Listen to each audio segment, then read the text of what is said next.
Hello everyone and welcome to my channel. This is the 47th part of What If Deku had Psychokinesis. I hope you enjoy. Link to the original story and author in the description. Chapter 47, Term Finals Part 1. Himiko let her head fall onto the table with a thud. What the hell am I supposed to do? Minoru climbed over the table and poured some more beer into Himiko's empty mug from the giant pitcher that their table shared. Drink more? Kyoka rolled her eyes. I think she has more serious problems than an empty glass. An empty glass is a serious problem when you're out to drink, Minoru countered as he topped off his own glass, then Kyoka's. Besides, it's not like the other problem is that hard to solve anyway. Minoru chugged down a good quarter of his pint. 'Cause I think the solution is pretty cut and dry. Don't you? Kyoka sighed and sipped her drink. Just because it's obvious to us, doesn't mean it is for everyone. What are you two talking about? Himiko asked, her face still smushed against the polished wood of the table. There is no simple answer. Air. Minoru scratched his head. You sure about that? 'Cause it really seems obvious what your next step is. Get married. Himiko's head snapped up. Don't say that. The M word is not allowed to be spoken here. Engaged? Kyoka offered with a smirk. Shut it, bottom. Himiko blared at Kyoka pointedly, but jolted in her seat when Kyoka stabbed her side with her ear jack. Ow. Bitch. Look, at this point I think you're the only one here that doesn't realize that getting married is the next step here, Kyoka explained. Everyone knows it at this point. Heck, haven't Izuku and Ochako talked to you already? Himiko grabbed her own hair with both hands and began to harshly scratch her head. That's not the problem. I fucking know that the next step is to get married. I'm at the front of the line for that idea. Kyoka frowned. Then what's the deal? Does she? The deal is she wants me to be the one to propose. Minoru and Kyoka both blinked, before nodding. Oh. Yeah, that makes sense. How does that make sense? Himiko questioned loudly. The two old classmates shared looks. Do you want to tell her or should I? Minoru shrugged. Heck, I'm still single here. Might be better coming from someone actually married. Kyoka sighed and downed her mug, handing it over to Minoru for a refill. Okay. So here's the thing. You want to get married, right? Yeah. And she wants to get married? Yeah. Are you sure you're sober enough to have this conversation? Himiko asked, eyeing the punk rock hero. And whose house do you live at? Himiko frowned. I live at hers and theirs. Which, by the way, was something she was and still is totally okay with. When you guys got serious again after she came back from that deep-sea rescue training. After you already had been living with them for over a year. Kyoka took her now-filled mug back. You living in two places while dating is one thing. Doing it while you're married is another. Is there a point? She has never asked me to stop doing what I do.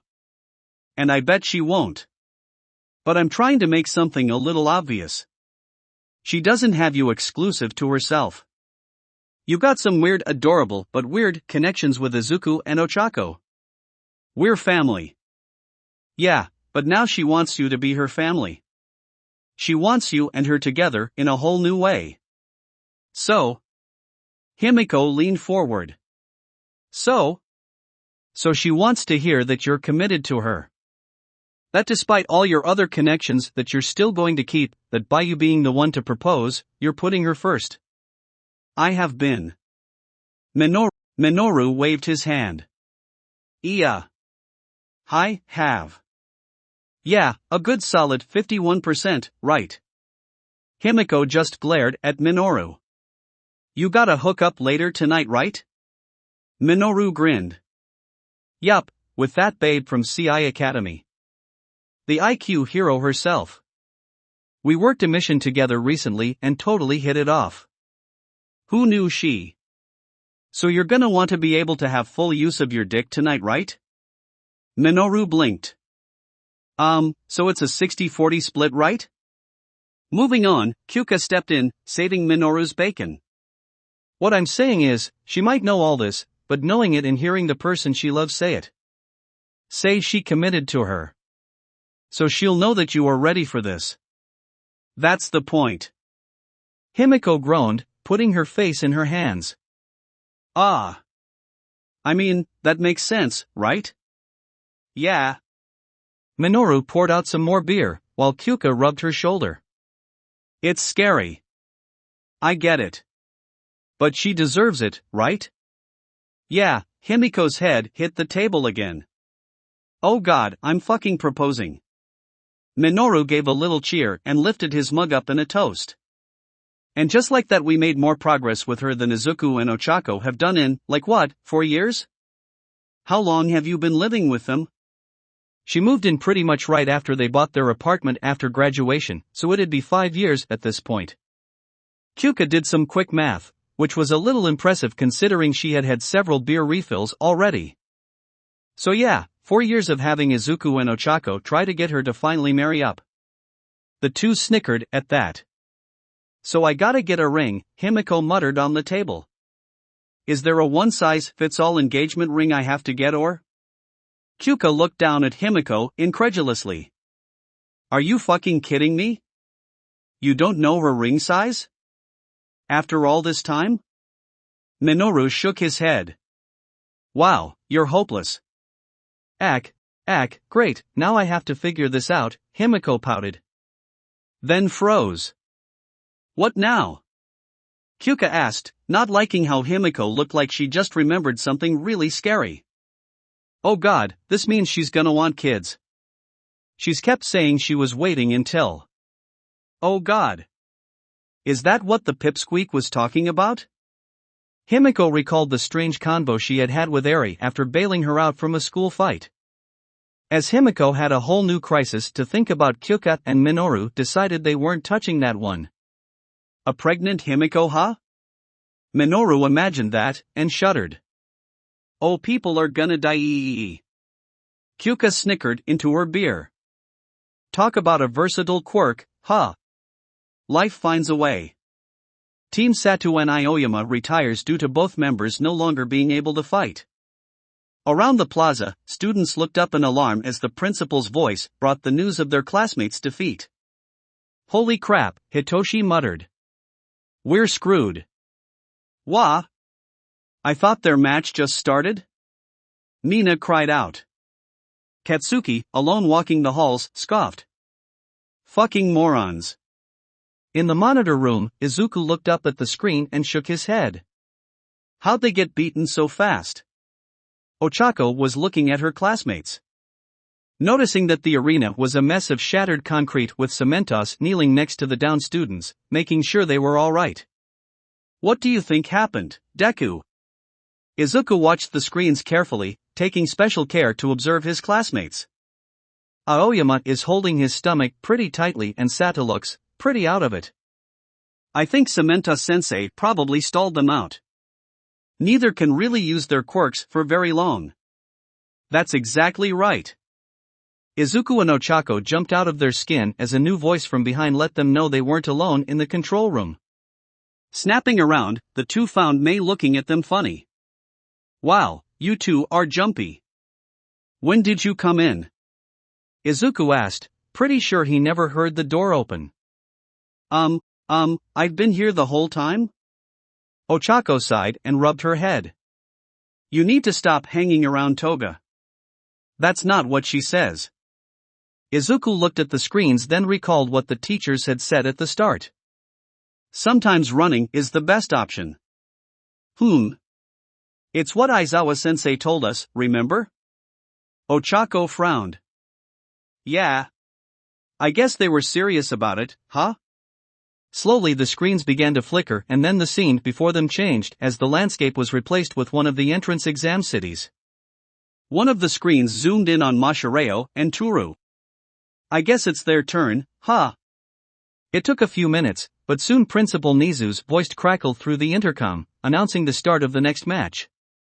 During the short break between the first and second match, some of their fellow classmates had come to join Izuku and Ochako, now extremely curious at just what kind of challenges they would need to get ready for. The swiftness of the first match really made them question just what they were in for. A sudden crash jolted the group as everyone looked up in shock at what had happened.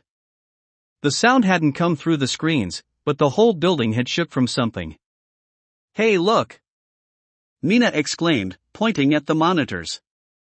Izuku's head snapped back to the screen only to find it completely obscured by a cloud of dust. "Well, what just happened?" Recovery Girl rubbed her brow. "I swear, if I have to walk all the way back down again." While Recovery Girl gripped, May began fiddling with the camera controls, pulling the view back far enough that everyone in the room could now see the devastation that was once the exit gate for the exam. One of the nearby buildings had been knocked over, shattering steel and concrete, blocking off and burying the exit. As more of the dust cloud began to settle, Emilady could be seen, dusting herself off, while pulling at the huge weights around her wrists and, unlike the other teachers apparently, at the weighted brace around her neck and shoulders. Did she just block off the exit? Is that allowed? Curious George and Crystal Pepsi are fucked. Everyone turned, startled to see Katsuki in the room. Ochako had to suppress a groan. Great. He's here. Run, run, run. Tura screamed as she and Mashireo bolted down a narrow alleyway, just as Lady's hand came crashing down.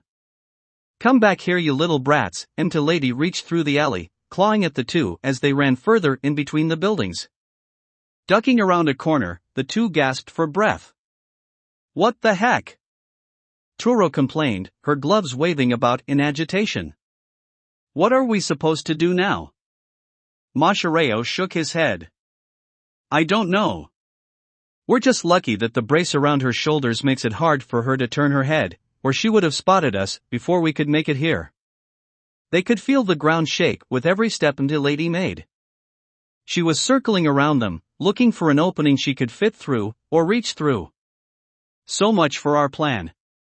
Their plan had been simple. Tura would leave her boots and gloves with Mashireo and sneak through the exit gate.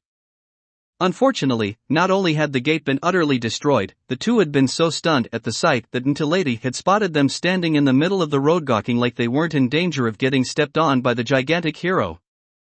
With a clank, Turu dropped a sizable object onto the ground which matched the device Mashireo also put down. Resembling a curling stone in shape but fortunately not in weight, the device was an electromagnet to be used instead of the regular cuffs everyone else had been given. Principal Nizu's quick reasoning was that the test wouldn't be fair if they were forced to lug around handcuffs the size of a car. So what, we wait here until time runs out? Turo sighed. We can still try and use the magnets. Can you throw them? Turo asked. Because I know I can't. Mashireo examined the magnet, aware that the buildings around them were shaking and the ground was rumbling. Lady was actively looking for a way to reach them. Mashireo wrapped the end of his tail around the device and lifted it up. His tail wasn't exactly prehensile in nature, but the magnet was large enough he could still manage. Yeah, I could throw it like this, but... Didn't Principal Nizu say we have to hold them for the magnets to work? Mashireo watched Turu's gloved hands grab the handle of the device. Oh yeah, there's a trigger here. Well darn it. A loud crash made the two jump as from down an alley a cloud of dust rushed into their hiding spot. I think she's starting to block off alley entrances, Mashireo said, wiping some dust off his face. So she's trying to trap us here. Seems like it.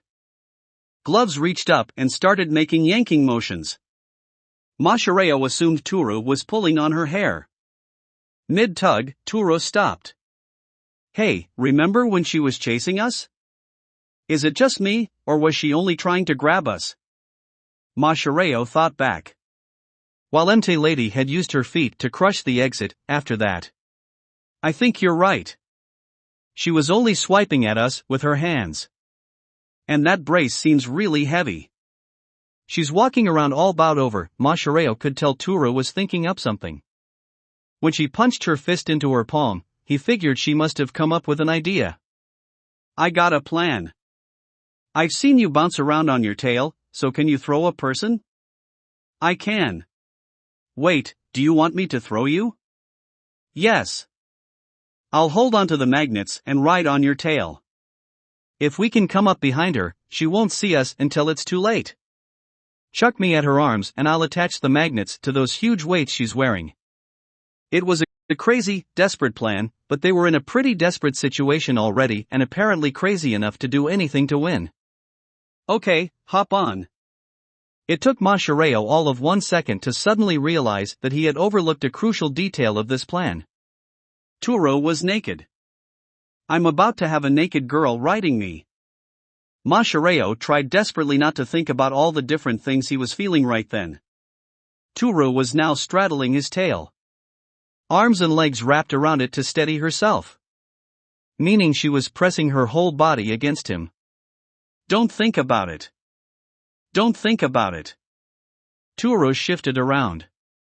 Making sure she had a good grip, and Masahiro swore he heard a soft ecky boing sound as two soft somethings got dragged across his tail skin. Meep. You say something? No, Masahiro squeaked out. Running did not help Masahiro's situation. As he took off down the alley, trying to find an exit that came out behind him to Lady, every step he took ended up jolting Turo. Not enough to accidentally throw her off, but enough that she was now grinding on his tail.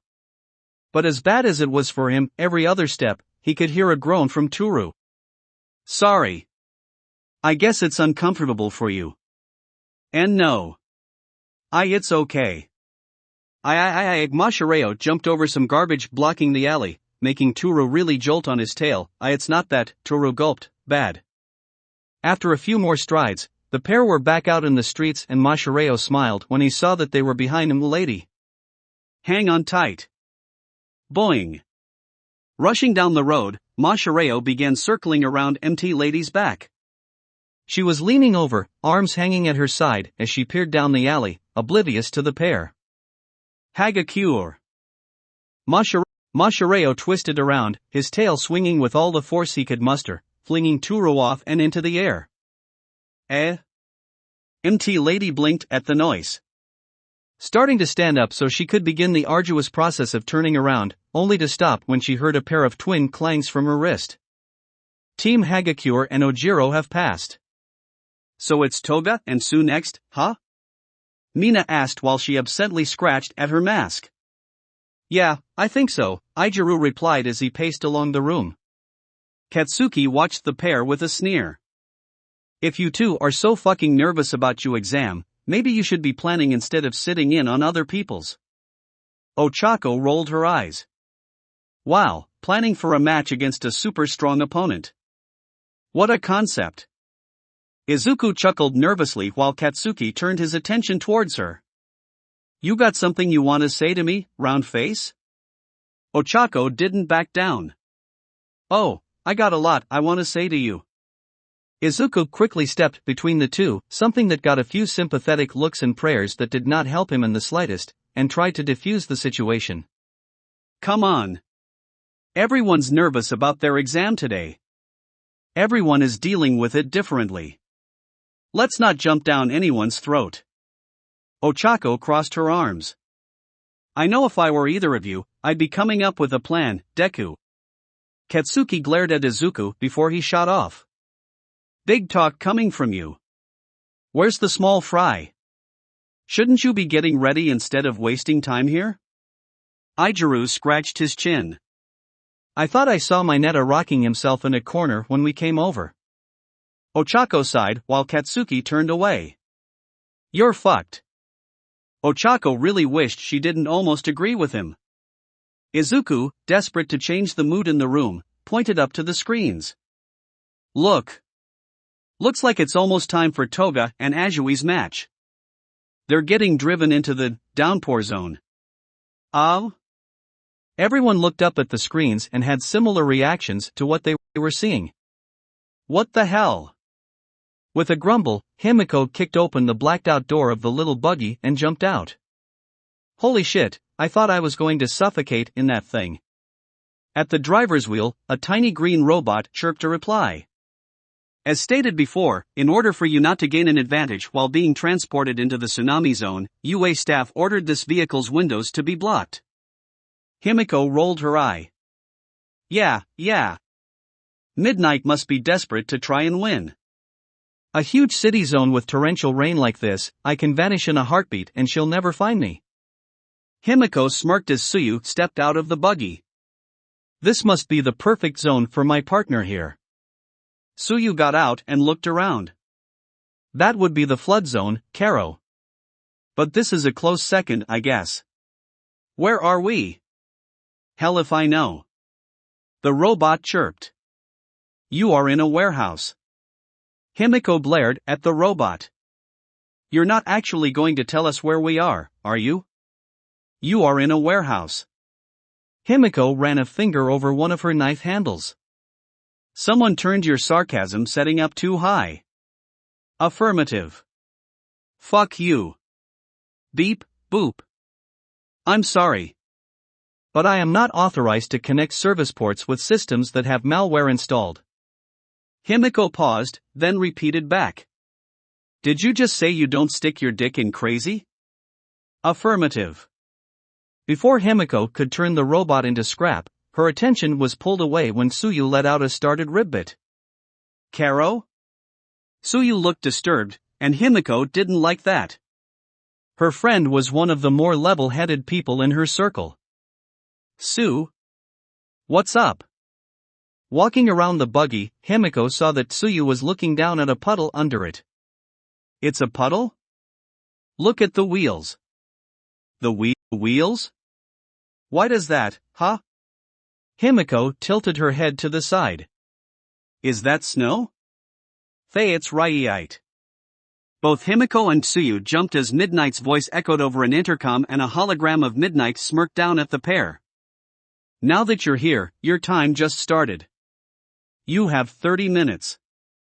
Himiko glanced around the room, and sure enough, she saw several small black-domed cameras on some of the walls and ceilings. Making sure she flipped off each one after she had flipped off Midnight's hologram, she strutted over to the garage door. This is going to be a cakewalk. Good luck finding me once I get outside. Gonna track you down and shank you in one of your saggy tea. Toga, wait. Tsuyu called out an alarm as Himiko pressed the button to open the garage door. As Himiko looked back at her wondering what had her so worried, the door opened and a blast of arctic cold air ripped into the room. Chill gusts of air made the warehouse's temperature drop immediately, while at the same time, Himiko already had a layer of snow forming on her as she took a few steps back and started brushing herself off. Holy shit, that's cold. Peeking her head out, the small city wasn't getting ravaged by a tsunami, but was instead the scene out of a white horror show. Winds howled, blowing the enormous snowfall around, making visibility extremely poor. Himiko could make out a few yards, before everything was white. Since when did the USJ have this? During the attack, Todoroki froze the whole zone. It gave 13 and Principal Nizu the idea that this area could be dual purpose. I pushed to make sure it was ready for today though.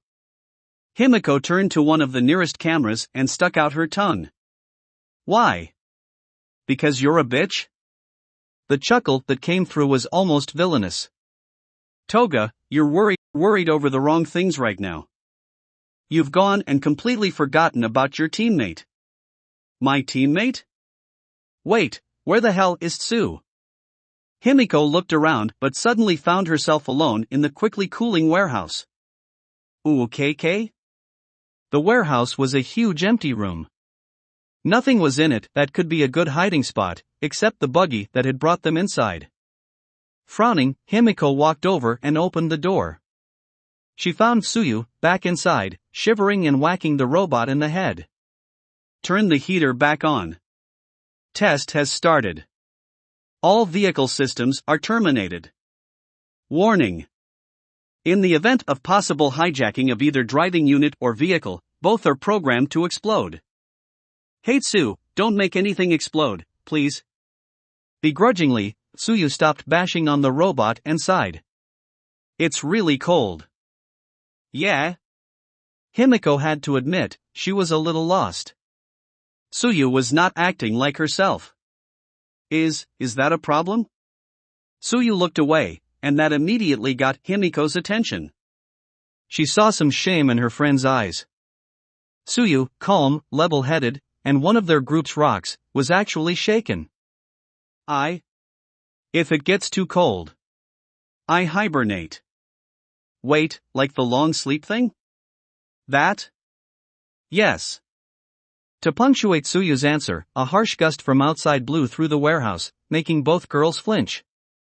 Himiko scratched her head. So, how fast does this happen? Pretty quickly. Tsuyu looked down at her hands. I can already feel myself really wanting to go to sleep. Himiko clicked her tongue in annoyance. Well shit. As much as Himiko wanted to go hunt an old hag, she wasn't going to make her friend sit in the cold if it was going to cause her this much trouble. Okay, change of plans. You stay here. I'm going to make for the exit. Tsuyu frowned, but nodded. Yeah, that makes the most sense, Karo. I'd only slow you down like this. Himiko didn't want to agree with her, but she agreed with her.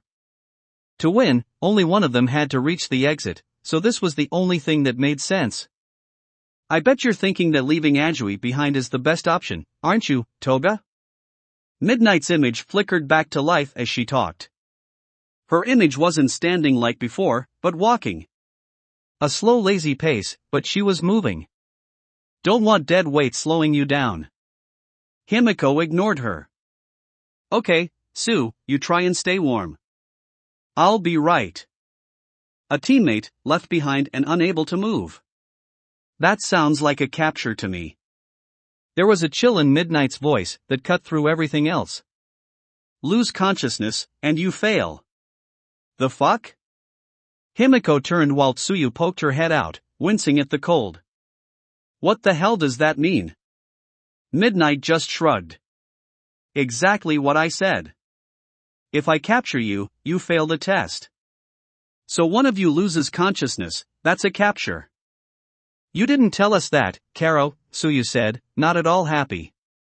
We told you what you had to do to win. How you lose? Well, that's entirely up to the tester. Of course, a capture is entirely individually based. Which means Toga can still win, Karo. Tsuyu's eyes were drooping. Himiko yelped and started shaking her to keep her awake. That's right. I have to wonder, Toga. Midnight's face turned sadistic, a dark shadow falling over her eyes as she watched the students squirm. Whatever will you do? Will you save yourself, or risk losing by trying to help your friend? And you Ajui, are you so weak-willed that you'd let yourself just give up right off the bat? Midnight's grip on her whip tightened as she pulled at it, making the leather crack.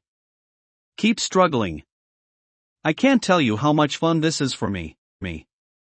Just so you know, the longer you wait, you'll lose more than just time. Both Tsuyu and Himiko were left wondering just what that meant. Himiko, however, had bigger fish to fry. Grabbing Tsuyu, she tugged her out of the car. Come on, Sue. After that bitch's speech, there's no way we're going to let her win. So move your ass. Stepping outside, Himiko grunted against the cold. With the amount of snow getting blown around, it had looked worse than it really felt. Oh sure, it was cold, but the air lacked that stinging bite that sub-freezing temperatures had. If she had to guess, it was only just cold enough for the snow to stick. Still, that was enough for Tsuyu, who really looked like she wanted to curl up and sleep. Hey, stay with me, Sue. It's not that bad. I can't imagine you hibernate every winter. Tsuyu shuddered and took up an uneasy pace behind Himiko as the girl trudged ahead. The change was too fast.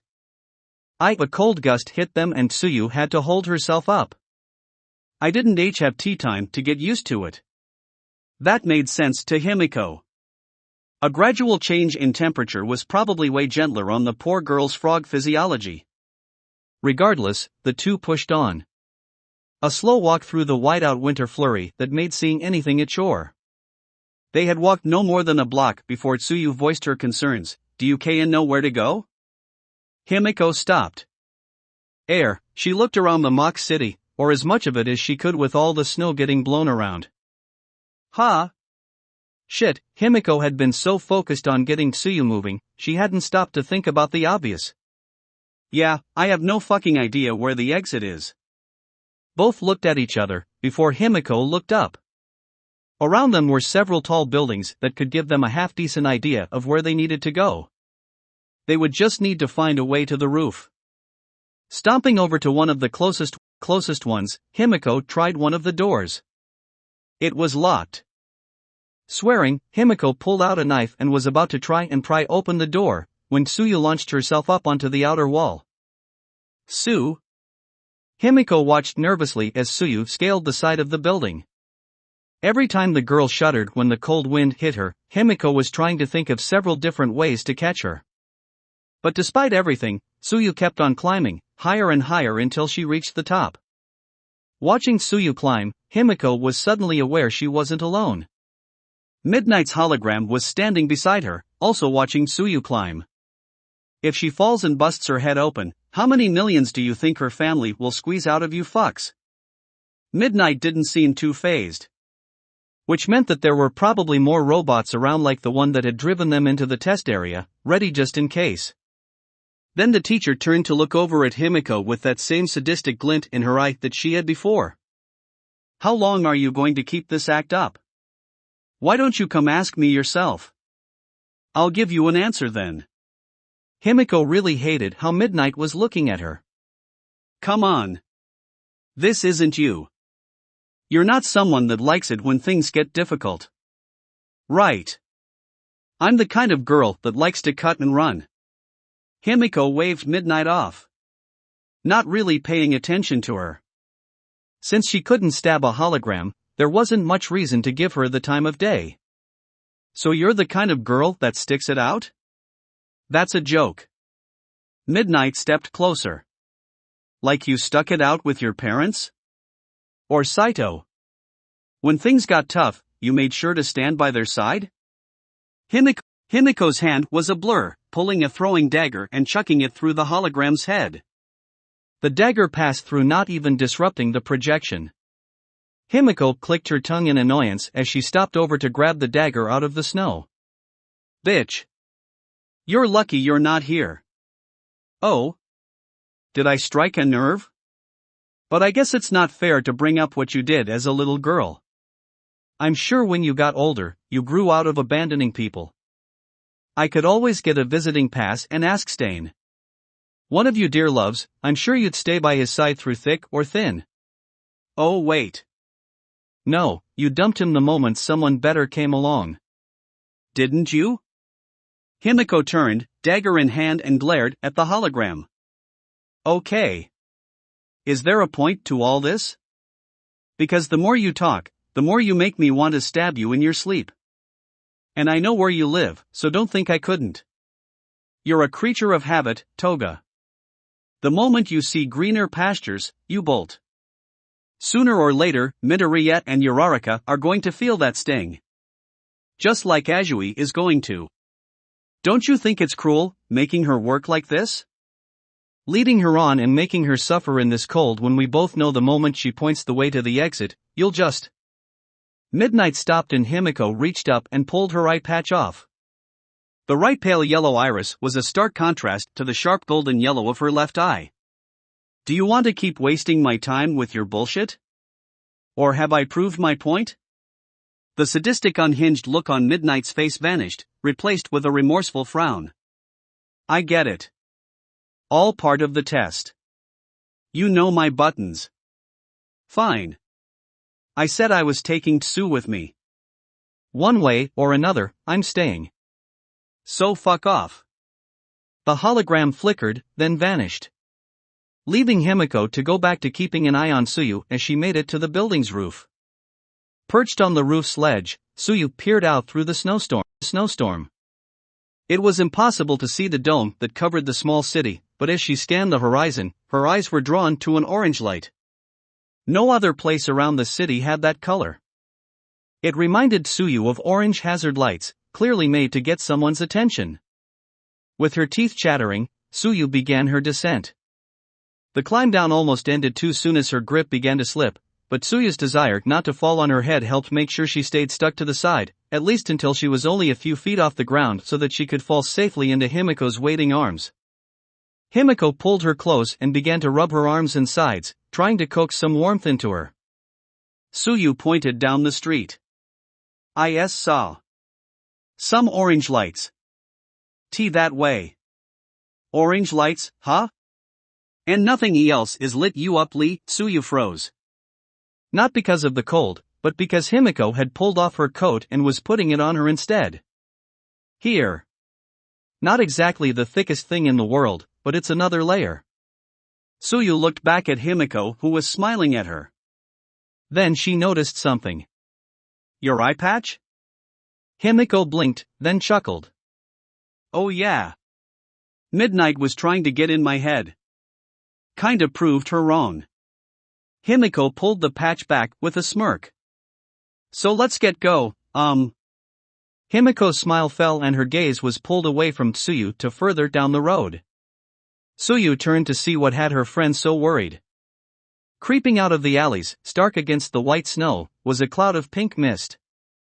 Pink smoke? Tsuyu gulped. Doesn't that look like somnambulist? Himiko frowned. Is me Midnight Sensei attacking? Himiko watched the approaching pink cloud. It rolled in, heavy and thick, creating a blanket that covered the road. But something was off. Where's it coming from?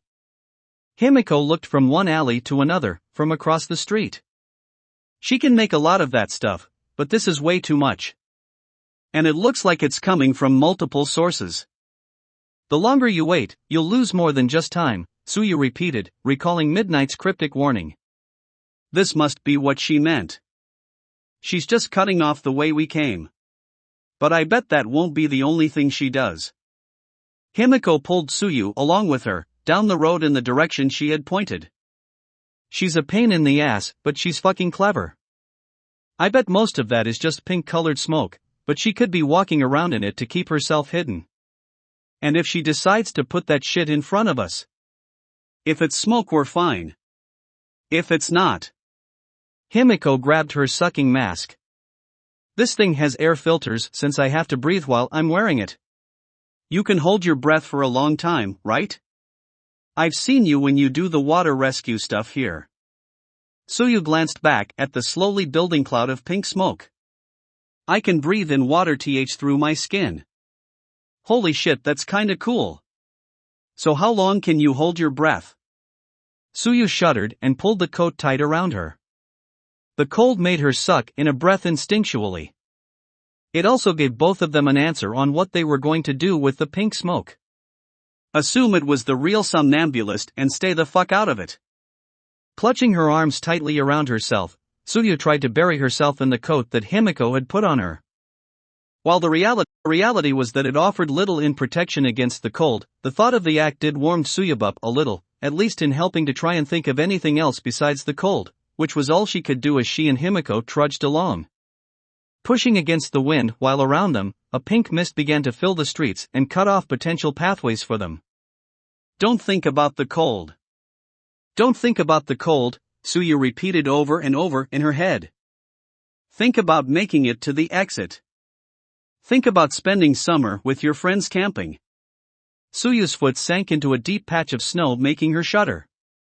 Campfires and curry, and Tsuyu stumbled forward and bumped into Himiko's back. During cold winters when Tsuyu was little, her mother would swaddle her up and hold her in her arms. Himiko's coat was like those blankets. Now she just wished she was being held. You want me to hold you? Tsuyu froze, and not because of the cold. Karo? It quickly dawned on her that she might have said that last bit out loud. Even if her blood was freezing in her veins, she still had enough to push up into her face and make her blush. Himiko stepped to Tsuyu's side and wrapped her arms around her. Not a bad idea. Sharing body heat should help you out. Himiko glanced behind them at the cut-off road, covered in a pink cloud. Not like we're going fast to begin with. Tsuyu tried not to melt into Himiko's arms, or think about how soft the other girl was. Ha, if we weren't on the move, we'd be better off finding a place to hunker down and strip naked. Easier to share body heat that way. For the next few minutes, the only thing Tsuyu was thinking about was who would be the little spoon, or if they would be face to face. Breast pressed together and Himiko's lips, perfectly placed for her to kiss. Karu. Watching the exam unfold, Ochako was struck with a thought. You don't think Midnight Sensei is still holding a grudge because Toga used her credit card to buy that student/teacher porn, do you? Bun bitch and Pepe are screwed. Honestly, no one in the room could argue. But while everyone else sent Tsuyu their prayers and well wishes since she had been caught in Midnight's revenge plot, Izuku was watching the two of them closely on the screens. Maybe it was just his imagination playing tricks on him. Or maybe after being on the receiving end of some close hugs and some honestly unbelievable truths, Izuku knew what to look for now, at least when the person was being subtle about things, like Tsuyu was. Unlike someone else in the class who was so obvious even Izuku had noticed how bad she had it a long time ago. But now Izuku knew when a touch was more than just a touch. When a hug was more than just a hug. When someone sought out closeness, it was for more than just face value. Because as he watched Tsuyu clutch at Himiko as the two kept walking through the snow, it dawned on him all those times he saw Tsuyu looking at Himiko. How she was so fast to offer to help Himiko after Hosa City. How she was one of the first to come to their friend's defense after everything came out in the open. So Izuku looked at the screen. Looked up at Tsuyu as she lay her head onto Himiko's shoulder and let out a soft, oh. Smoke T2 are right. Fucking shit. Himiko hissed as she glanced to the side and sure enough, pink smoke was beginning to seep out of the open windows of the building they were passing, forcing them to turn and take another detour. The walk to the gate had not been easy for the two. Himiko's prediction that Midnight wouldn't just stick with having the smoke follow them had come true not long after, when smoke would start to seep into the street in front of them, forcing them to get off the main road they were using and take more roundabout paths, through alleys or around a whole block, just to avoid the smoke and keep going in the direction of the gate. Whenever they could, they always tried to make sure they got back to the main road so that they didn't end up lost in the snowstorm, but that was becoming harder and harder. As time went on, more and more smoke began to fill the city, making navigation and returning to the main road all the more difficult. However, both Tsuyu and Himiko agreed that sticking to a road was the best option, even if avoiding the smoke took up a good chunk of time. And during this time, something else was happening. The constant snowstorm was beginning to add up. Snow that had been only ankle deep at worst, was now reaching up past the two's knees. Tsuyu's costume, while not built for Arctic weather, at least functioned as a wetsuit, so she wasn't getting soaked from the worsening snow. Himiko, on the other hand, was starting to get soaked. If she stepped into snow that was deep enough, even her thigh-high boots couldn't keep all the snow from getting in and give her some wet feet. Going to fucking stab Midnight.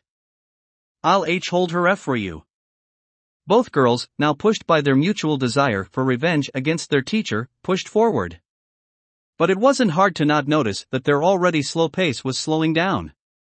And while Himiko wouldn't say anything, Tsuyu knew it was her fault. Staying conscious was getting extremely hard. Her body felt heavy and her legs stiff. She wasn't even walking anymore, more like shuffling. TT Toga. Why yeah? Why don't you turn into something big? Himiko clicked her tongue. Ran out of Nomu blood back in Hosa City. And everything else I had got used up in our classes too. Only people I can turn into right now are Izuku and Ochako. And neither of them are fitting in my costume, and I don't want to walk around in the snow in their school uniforms. Someone needs to get you more blood. Himiko laughed. I'll make sure to tell Nizu you said that. Pushing on, the two pushed out of the snow-filled alley and made it back onto the main road. Toga. Look. Tsuyu lifted up an arm that felt frozen solid and pointed. What couldn't be any more than 20 or so yards away were the bright orange lights she had seen from up on the building roof earlier.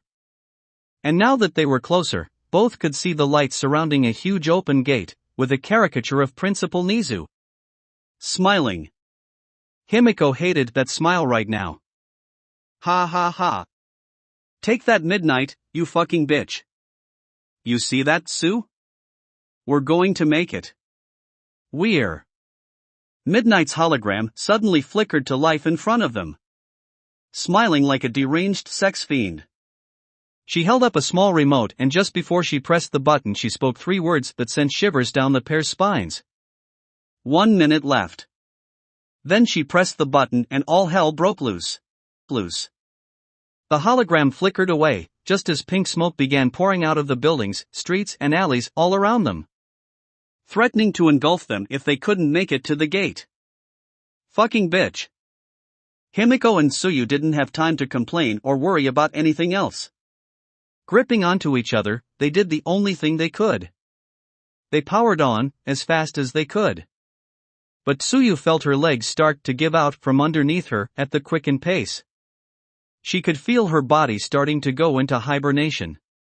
The instinctual drive of her frog quirk was overpowering her. She just wanted to lie down.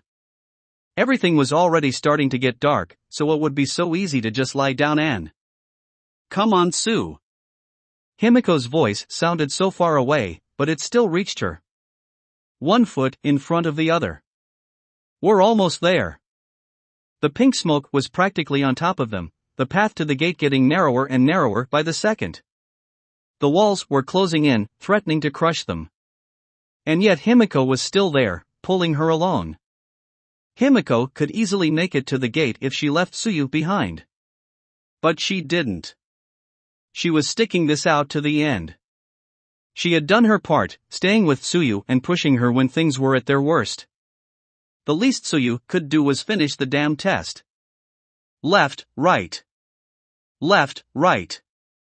Tsuyu counted off the steps she took, making herself count out faster, so she drove herself forward faster. She couldn't see anything, her eyelids closed and locked shut. She couldn't tell where she was. All she focused on now was keeping her legs pumping. Left, right. Left, right. Left, right. Left, right. Suddenly there wasn't any more snow and Tsuyu felt her body fall and hit the ground. The warm ground. It didn't click for Tsuyu until she heard the principal's voice crackle through the intercoms. Team Toga and Azui have passed. As soon as Himiko and Tsuyu stumbled through the gate and their win was announced, medical robots were rolling up to them. Warm blankets were thrown over their bodies and portable heaters were turned on and began to blow warm air over them. Tsuyu instinctually curled up and was out while Himiko wrapped herself up in one of the blankets and sat up. Hella test, huh, Tsu? Carol, Tsuyu just snoozed away. Smiling, Himiko reached out and gave the frog girl some head pats. She didn't expect a hand to come down on her head and start to pat her too. Turning to look up, she saw Midnight crouch down beside them and put her hand on Tsuyu as well. You both did incredible today. I'm proud of both of you. She looked over at Himiko. You've grown a lot, you know that? Himiko said nothing for a while, but just looked at Midnight. Himiko noted that she had walked up from behind them and she didn't have any snow on her at all. Then it clicked for her. Midnight in her hologram was just wearing her hero costume. No coat or anything to combat the cold, and with the thin material her costume was made out of, she would need something to keep warm. You were never inside the test zone, were you? Midnight grinned widely. Nope. I fucking hate you. Izuku and Ochako hugged each other in celebration as the announcement came through that Himiko and Tsuyu had won. They only separated when Recovery Girl cleared her throat. I guess it's back to the infirmary for me. Uraraka, you better go find Mineta and get ready to leave for your exam. Ochako nodded. Oh, right. Guess I'm off then. Izuku flashed Ochako a thumbs up. You'll do fine, Uraraka. Ochako smiled. Heck yeah, I will. I'm 100 times stronger than the last time Gunhead Sensei saw me. I got this. With Recovery Girl and Ochako out of the room, Izuku and Mate turned to watch the next match. Katsuki just huffed. she better watch herself. Unless she has the stones to back up that attitude of hers. Izuku turned, looking at Katsuki with a deadpan depression. Seriously? What? You're the last to talk, Kaken. Katsuki sneered. You want to say something? I talk big because I am big. When I say I'm going to do something, I actually do it. Mei hummed. Oh, is that why you got third in that test Aizawa-sensei gave the first day, lost to Todoroki and Ida in All Might's battle trial, had to get rescued by Midoriya in the USJ, got third place in the dodgeball event, got second place in the capture the flag event and tied for third with Uraraka in the sports festival tournament? The more Mei talked, the more it looked like Katsuki was going to just nuke the whole control room. Izuku fighting back a terrified snicker was also not helping.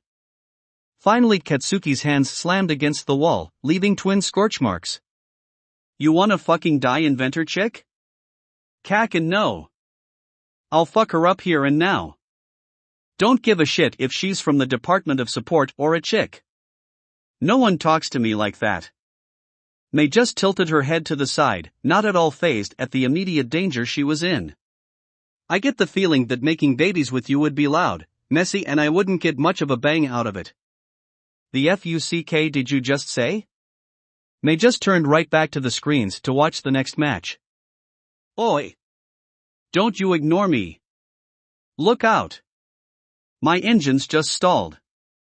Tenya's foot clipped the unnaturally sturdy cloth of Aizawa's binding cloth as it was suddenly pulled taut across the road. Tenya was speeding down with Hitoshi riding on his back. With his engines cut off mid-jump, Tenya was unable to dodge the surprise attack. As a result, the two of them were sent crashing into the road in a tangled mess of limbs. Fortunately, Tenya's armored suit took most of the crash. Though this did nothing to protect Hitoshi's poor pride as he came to terms that, we just got by a trap you'd see in a Saturday morning cartoon. Tenya grunted as he got up. I think we have more pressing concerns to be worried about. Hitoshi, even though he knew that somehow Himiko was going to let them have it later, agreed. Getting up and quickly checking to make sure he wasn't too banged up, he looked around and sighed, I don't suppose your engines are working now? Tenya tapped his heel on the road, while looking down at his leg. There were a few puffs of exhaust, but no engine roar. No. And I don't think they're going to start anytime soon. Tenya had looked up and Hitoshi followed his line of sight.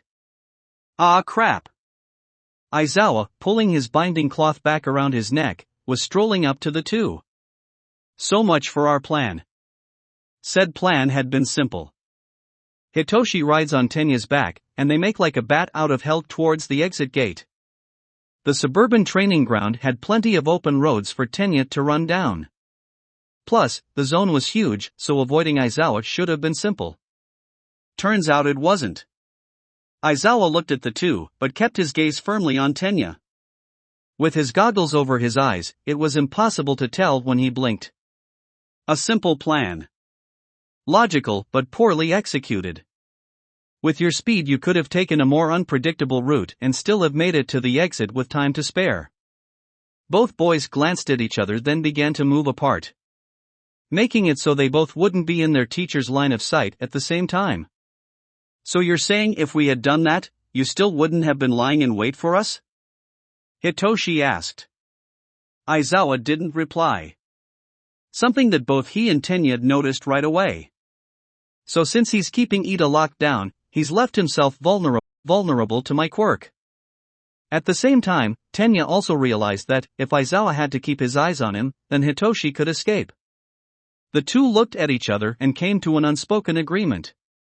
Hitoshi turned on his heel and booked it. Practical, Aizawa mumbled in approval, but you'll need to try harder. Reaching into his belt, he pulled out a handful of caltrops and tossed them over his shoulder and into the air around Hitoshi. The falling sharp metal made him pause, and when they all scattered in the road ahead of him, he hesitated. The hell, are you a hero or ninja ACK? Hearing Hitoshi and knowing his escape was brought to a halt, Aizawa sent out his binding cloth and snagged it around Hitoshi's waist. Pulling hard, he yanked him back so that he stumbled and fell to the ground, fortunately away from the spike-covered concrete. Tenya was shocked that Aizawa had been able to do that without ever taking his eyes off him. He was tempted to try and intervene, but now that Aizawa was dealing with Hitoshi, it should make his own escape easier. In theory. Aizawa had the other end of his binding cloth out and wrapped around one of Tenya's legs before he had taken a step. With both captured, he twisted and pulled the cloth, swinging the two until they collided with each other. Scrambling to get off the ground, the two took stock of their situation. Both were wrapped, with Aizawa holding the reins. Well, this sucks, Hitoshi grumbled. Do not lose hope. We just need an opportunity for one of us to escape. We aren't going anywhere tied up like this. Hitoshi tugged at the cloth around his waist. So we need to get this out of his hands. Agreed. And once that happens, the first one to get free runs. Yeah. So let's get this over with. Hitoshi gritted his teeth as he pulled his own binding cloth from around his neck and shoulders and sent the end at Aizawa. Trying to get their teacher tangled up while Tenya charged in. He might not be able to use his quirk thanks to erasure, but he wasn't defenseless. He could still fight. Aizawa sidestepped Tenya's kick before he transferred both of the cloth strands into one hand and reached out and snatched Hitoshi's binding cloth. You're still attacking like you have your quirk powering your attacks. Without your speed, Aizawa tripped Tenya, you're too predictable. Keeping his eyes on the down Tenya, he then gave Hitoshi's cloth a hard tug. Are you really trying to use my own weapon and technique against me? After only a few weeks of practice? Ah crap. Hitoshi reached up and grabbed the cloth off his neck before it tightened. Yeah. It took you 6 months to learn how to use it. You've told me before. Aizawa's silence made him click his tongue in annoyance. It was actually 6 years, but he had hoped the intentional slip-up would get some kind of response from the teacher. Clearly that wasn't the case. Aizawa then tugged on the cloth, and Hitoshi was left stumbling to try and keep himself from falling on his face. Tenya, still on the ground, grabbed the binding cloth around his leg and pulled, rolling with it as he got up and wrapping it around his arm, trying to pull Aizawa off balance. Better, you're thinking, Aizawa said as he planted himself to prevent himself from falling before he closed the distance and knocked Tenya back down. Of course you've also gotten yourself even more tangled up. This is not going to work. Hitoshi hissed. Aizawa just had too much experience, and after watching how he had fought the villains back during the USJ attack, it was evident that dealing with multiple opponents with his binding cloth was not as big of a deal as he and Tenya were hoping it would be. If we're going to win this, I have to get him to respond to me. Which was easier said than done. He had been sent to Mizuku to try and figure out new methods to get people to reply to him, but really, the only thing to come from that was. Hitoshi blinked. His hands reached up and traced along the newest piece of equipment he had the support department make, his artificial vocal cords, the mask that was currently hanging around his neck. He might not be able to get a response out of Aizawa, but he knew someone that always could. Tenya gulped as he brought his arms up to defend himself as Aizawa attacked. He was still on the ground and Aizawa was not letting him back up. Worse yet, the ensuing struggle was just making him even more tangled up. With a grunt, Tenya found that now both his legs were tied together, rendering him all but useless in the fight. At the very least, his constant struggle was keeping Aizawa's attention. So perhaps Hitoshi would have a chance to. Wah! Izuku had said that about me? It was a very strange mood that suddenly fell on the battlefield. Like someone had pulled the needle right across the surface of a record. While Aizawa didn't move to look at the source of the new voice, Tenya could see the muscles in the teacher's neck stiffen. Tenya did look over, and saw that Hitoshi had his phone held up in a video call. With Mizuku's grinning face on the screen. It's true. When he was training me for the finals, he kept talking about you. Said that of all the underground heroes he's worked with, he respects you head and shoulders above them all. Mizuku swooned on the screen. Ah woo. Erase her head. Why do I have to hear all this juicy stuff through your kid? I mean, he sent me to you for my internship. So it must be true. My future husband is so shy. Aizawa was starting to shake. He also thinks your boobs are amazing. There was a resounding laugh from Ms. Joke. I knew it. He's always had his eyes on my pincanperkies. Eraserhead, you want to tell them about the time I caught you staring at me when I forgot to wear a bra under my costume? You thought your goggles would hide. I never did. Aizawa froze in mid-yell. Tenya blinked, not sure what was going on. When he looked back towards Hitoshi, he found that the video call was still going, but the laughing and cackling Ms. Joke was muted while Hitoshi had his artificial voice cords over his mouth. Oh, thank God, that actually worked. That was Ms. Joke's voice, but it wasn't coming from his phone. Give me a second, Ida. I'll get you out of that mess in a second. Taking his handcuff from his belt, Hitoshi walked over and clipped it onto Aizawa's wrist. Immediately, the intercoms crackled to life. Team Ida and Shinso have passed. Sighing, Hitoshi removed his mask and unmuted his phone as he knelt down to help untangle Tenya from the mass of binding cloth. Sorry for the sudden call, Ms. Joke. I just needed someone that would get under. I mean, that would get Aizawa-sensei's defenses down. Happy to help, Shinso. Though you do know Eraserhead is going to kill you after you let him go. Hitoshi gulped. I mean, I don't have to let him go until I'm far away. Tenya frowned. I think that will just make things worse for you. Maybe summer camp hell wasn't such a bad thing. When Recovery Girl walked back into the control room, she was immediately asked how Himiko and Tsuyu were doing. Toga is her normal self. After she warmed and dried herself off, she up and left. More than likely planning some revenge on Midnight. I swear those two act like children. And Tsu?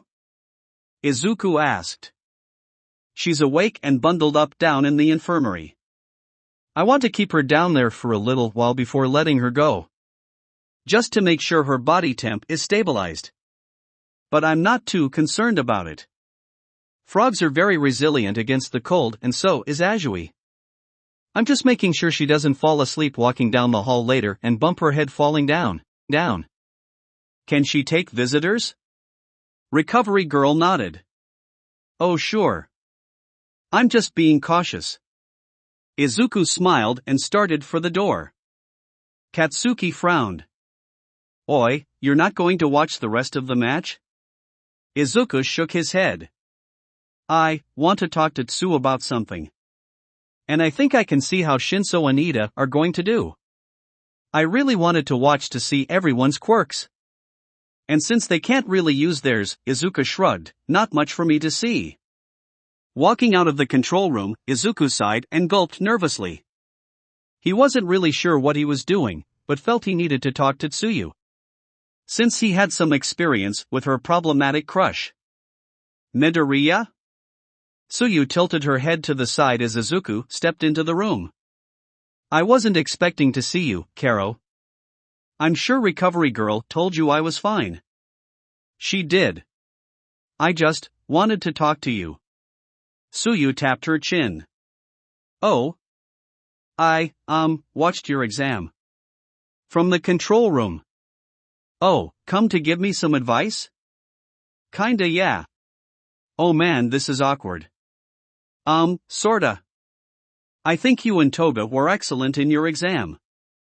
I can't imagine what it was like for you fighting through that cold, but you did it. Tsuyu looked a little proud at that. But that's not what I wanted to talk to you about. Okay. What did you want to talk about? Izuku rubbed his neck, suddenly having second thoughts if this was an appropriate thing to even bring up. But he was here, and Tsuyu was looking right at him, waiting for him to say what he came here to say. So, when I was watching you with Toga during your test, it got me thinking about some of the other times I've noticed you noticing her. Tsuyu made a chirping ribbit, her normally calm face looking a little nervous. Oh wow, I'm right on the mark here, Izuku thought.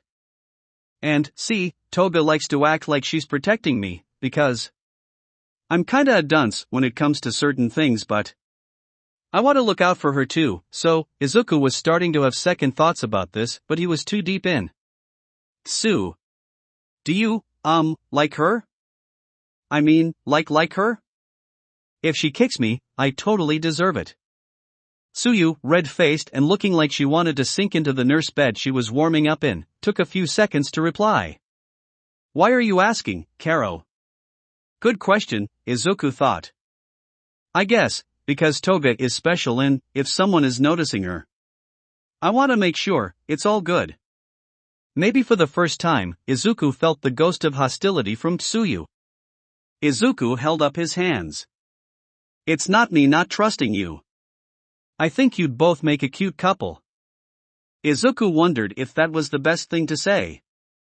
It's just. Toga is special and the person that liked her would need to be aware of some of her more quirky traits. I'm not making any sense, am I? Tsuyu tilted her head. Toga isn't like other girls. No, she's not. She's special. Yes. In a lot of ways. She's also not normal. At all. Clearly, Karo. Both Izuku and Tsuyu paused, then laughed. When Izuku calmed down, he tried to pick the right words. Toga has certain views of the world that she's shared with me and Uraraka. And I think you should know about them before you decide, whatever you decide to do. And what do you think I'm deciding to do? If you should tell her? Tsuyu shook her head. Probably not going to happen. Izuku looked surprised. Wait, why? Tsuyu looked at Izuku and the boy almost slapped himself. Oh, because she's in love with me? Now it was Tsuyu's turn to look surprised. You know? Oh yeah, she told me a while ago. No big deal. That ghostly hostile feeling was back, but Izuku powered through. But she's also in love with Uraraka, so it's not like I'm special or anything. Karo? Yup, maybe it was a good idea I came down here, Izuku thought. Okay, so, this is one of the things you should probably know about Toga. How she views things like, love, are way different than I think you, or really anyone, normal, would. You're going to need to explain that one. Tsuyu tried to ignore the feeling building up in her suddenly. She had accepted that Himiko had eyes for someone else. Now though, it felt like the winds of her fortune were turning in her favor. She just didn't know why. Or how Izuku of all people had been the one to notice her pining over the bloody blonde bombshell. I think, for Toga, love isn't something that's built up. It's more like a switch. Either it's on or off. Then after that, that's when her feelings grow. A switch? Yeah. Remember when we were all on the bus to go to the USJ the first time? How when you said you and her were friends, she just instantly accepted it and became your friend? Tsuyu did remember that. Well, it's basically like that. Toga doesn't waste time. No, I guess she doesn't.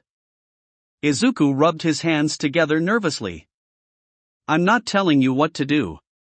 And honestly, I'm probably the last person that should be giving advice, but, considering it's Toga, I figured, it might help if I spoke up. Tsuyu nodded in agreement. You're definitely the last person I'd ever expect to be offering any kind of relationship advice. Izuku laughed. Totally fair. I guess after some talks I'm a little more aware of things like this. Makes it easier to notice when my classmates are crushing pretty hard. Tsuyu was about to ask what kind of talks Izuku had had, and with who exactly. She had noticed that he and Ochako seemed to be rather happy together, and that was saying a lot since they were always happy together. Maybe something had finally happened between them, but it was that last bit that drew Tsuyu's attention. Classmates?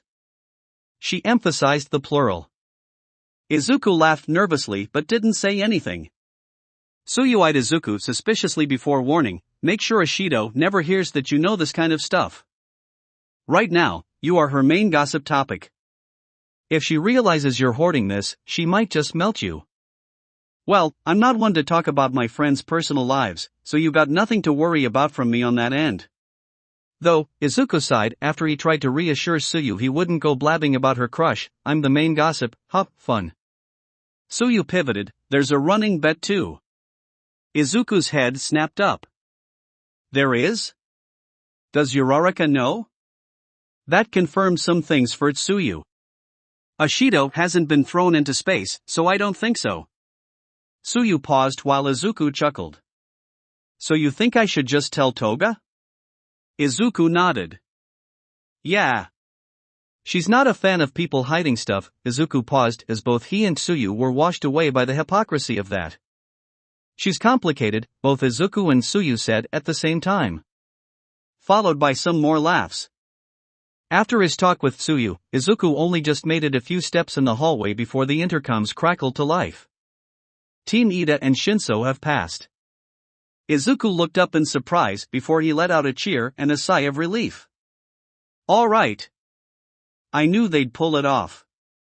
Never doubted them for a second. Ha, ha. Then why'd you sigh so loud? Do a better job hiding that relief when you talk to your friends, kid.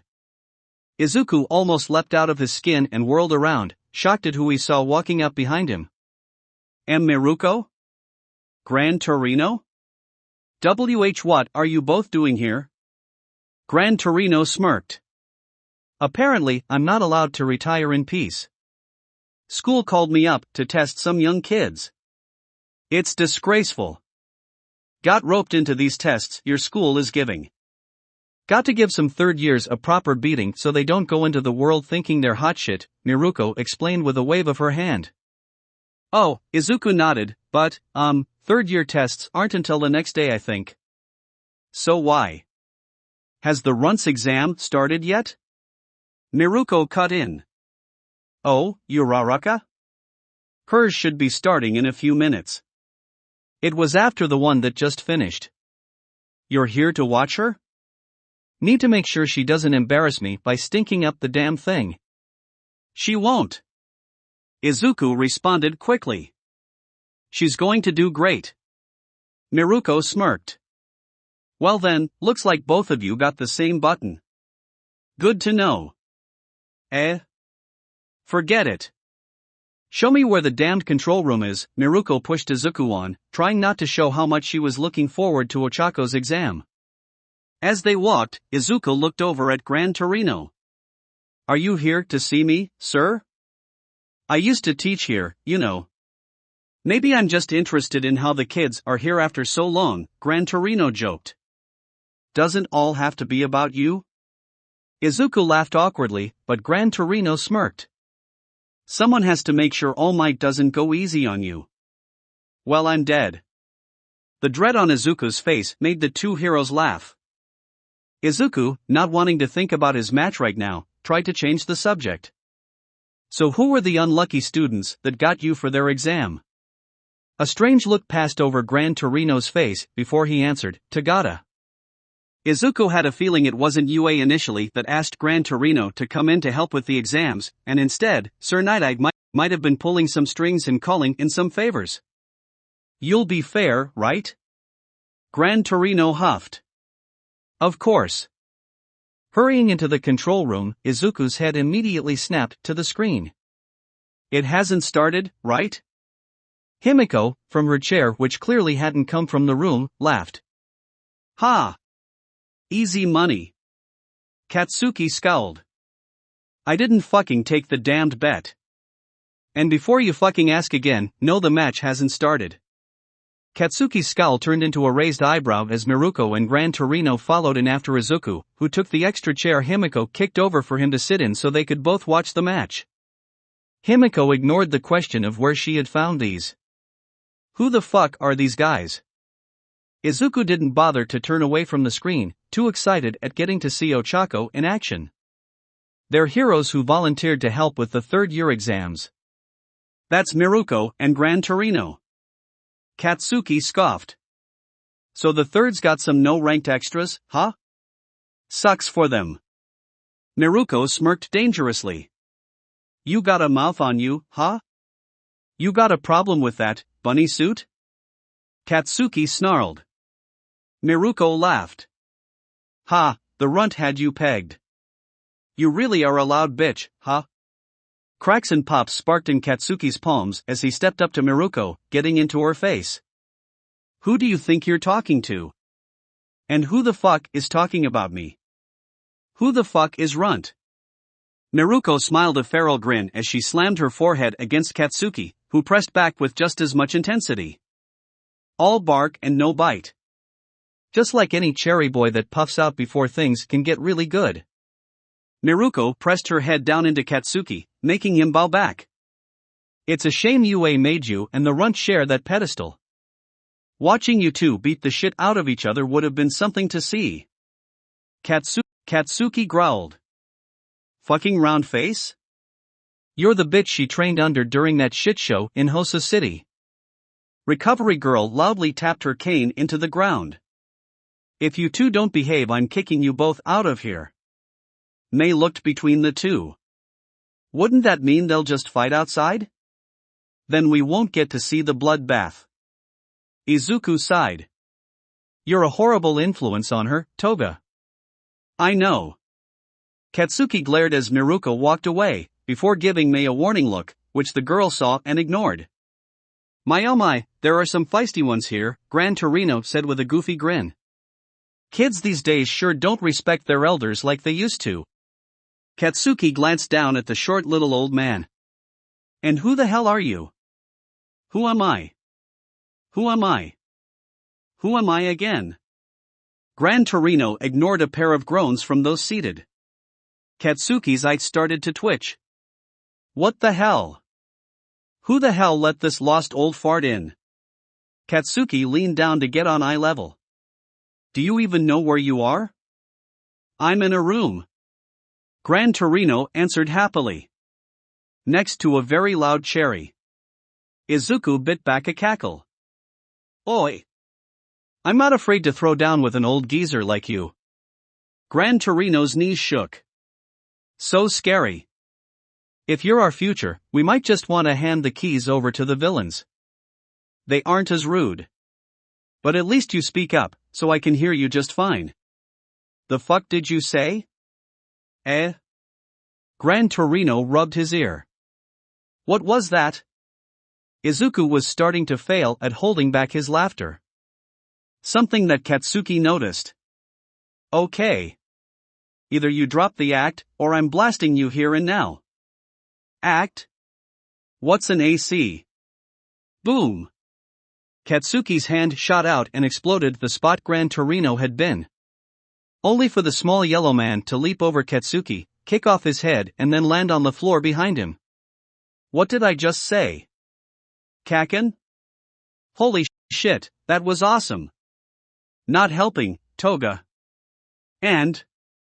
Gran Torino just dusted himself off before leaning on his cane. Bold move. How'd you figure it out? Katsuki pointed his thumb over towards Izuku. If you really were as senile as you were pretending to be, then the nerd would be besides himself trying to keep me away from you. Not laughing like a little bitch. Katsuki crossed his arms. So you must be someone. So who the hell are you? Ha!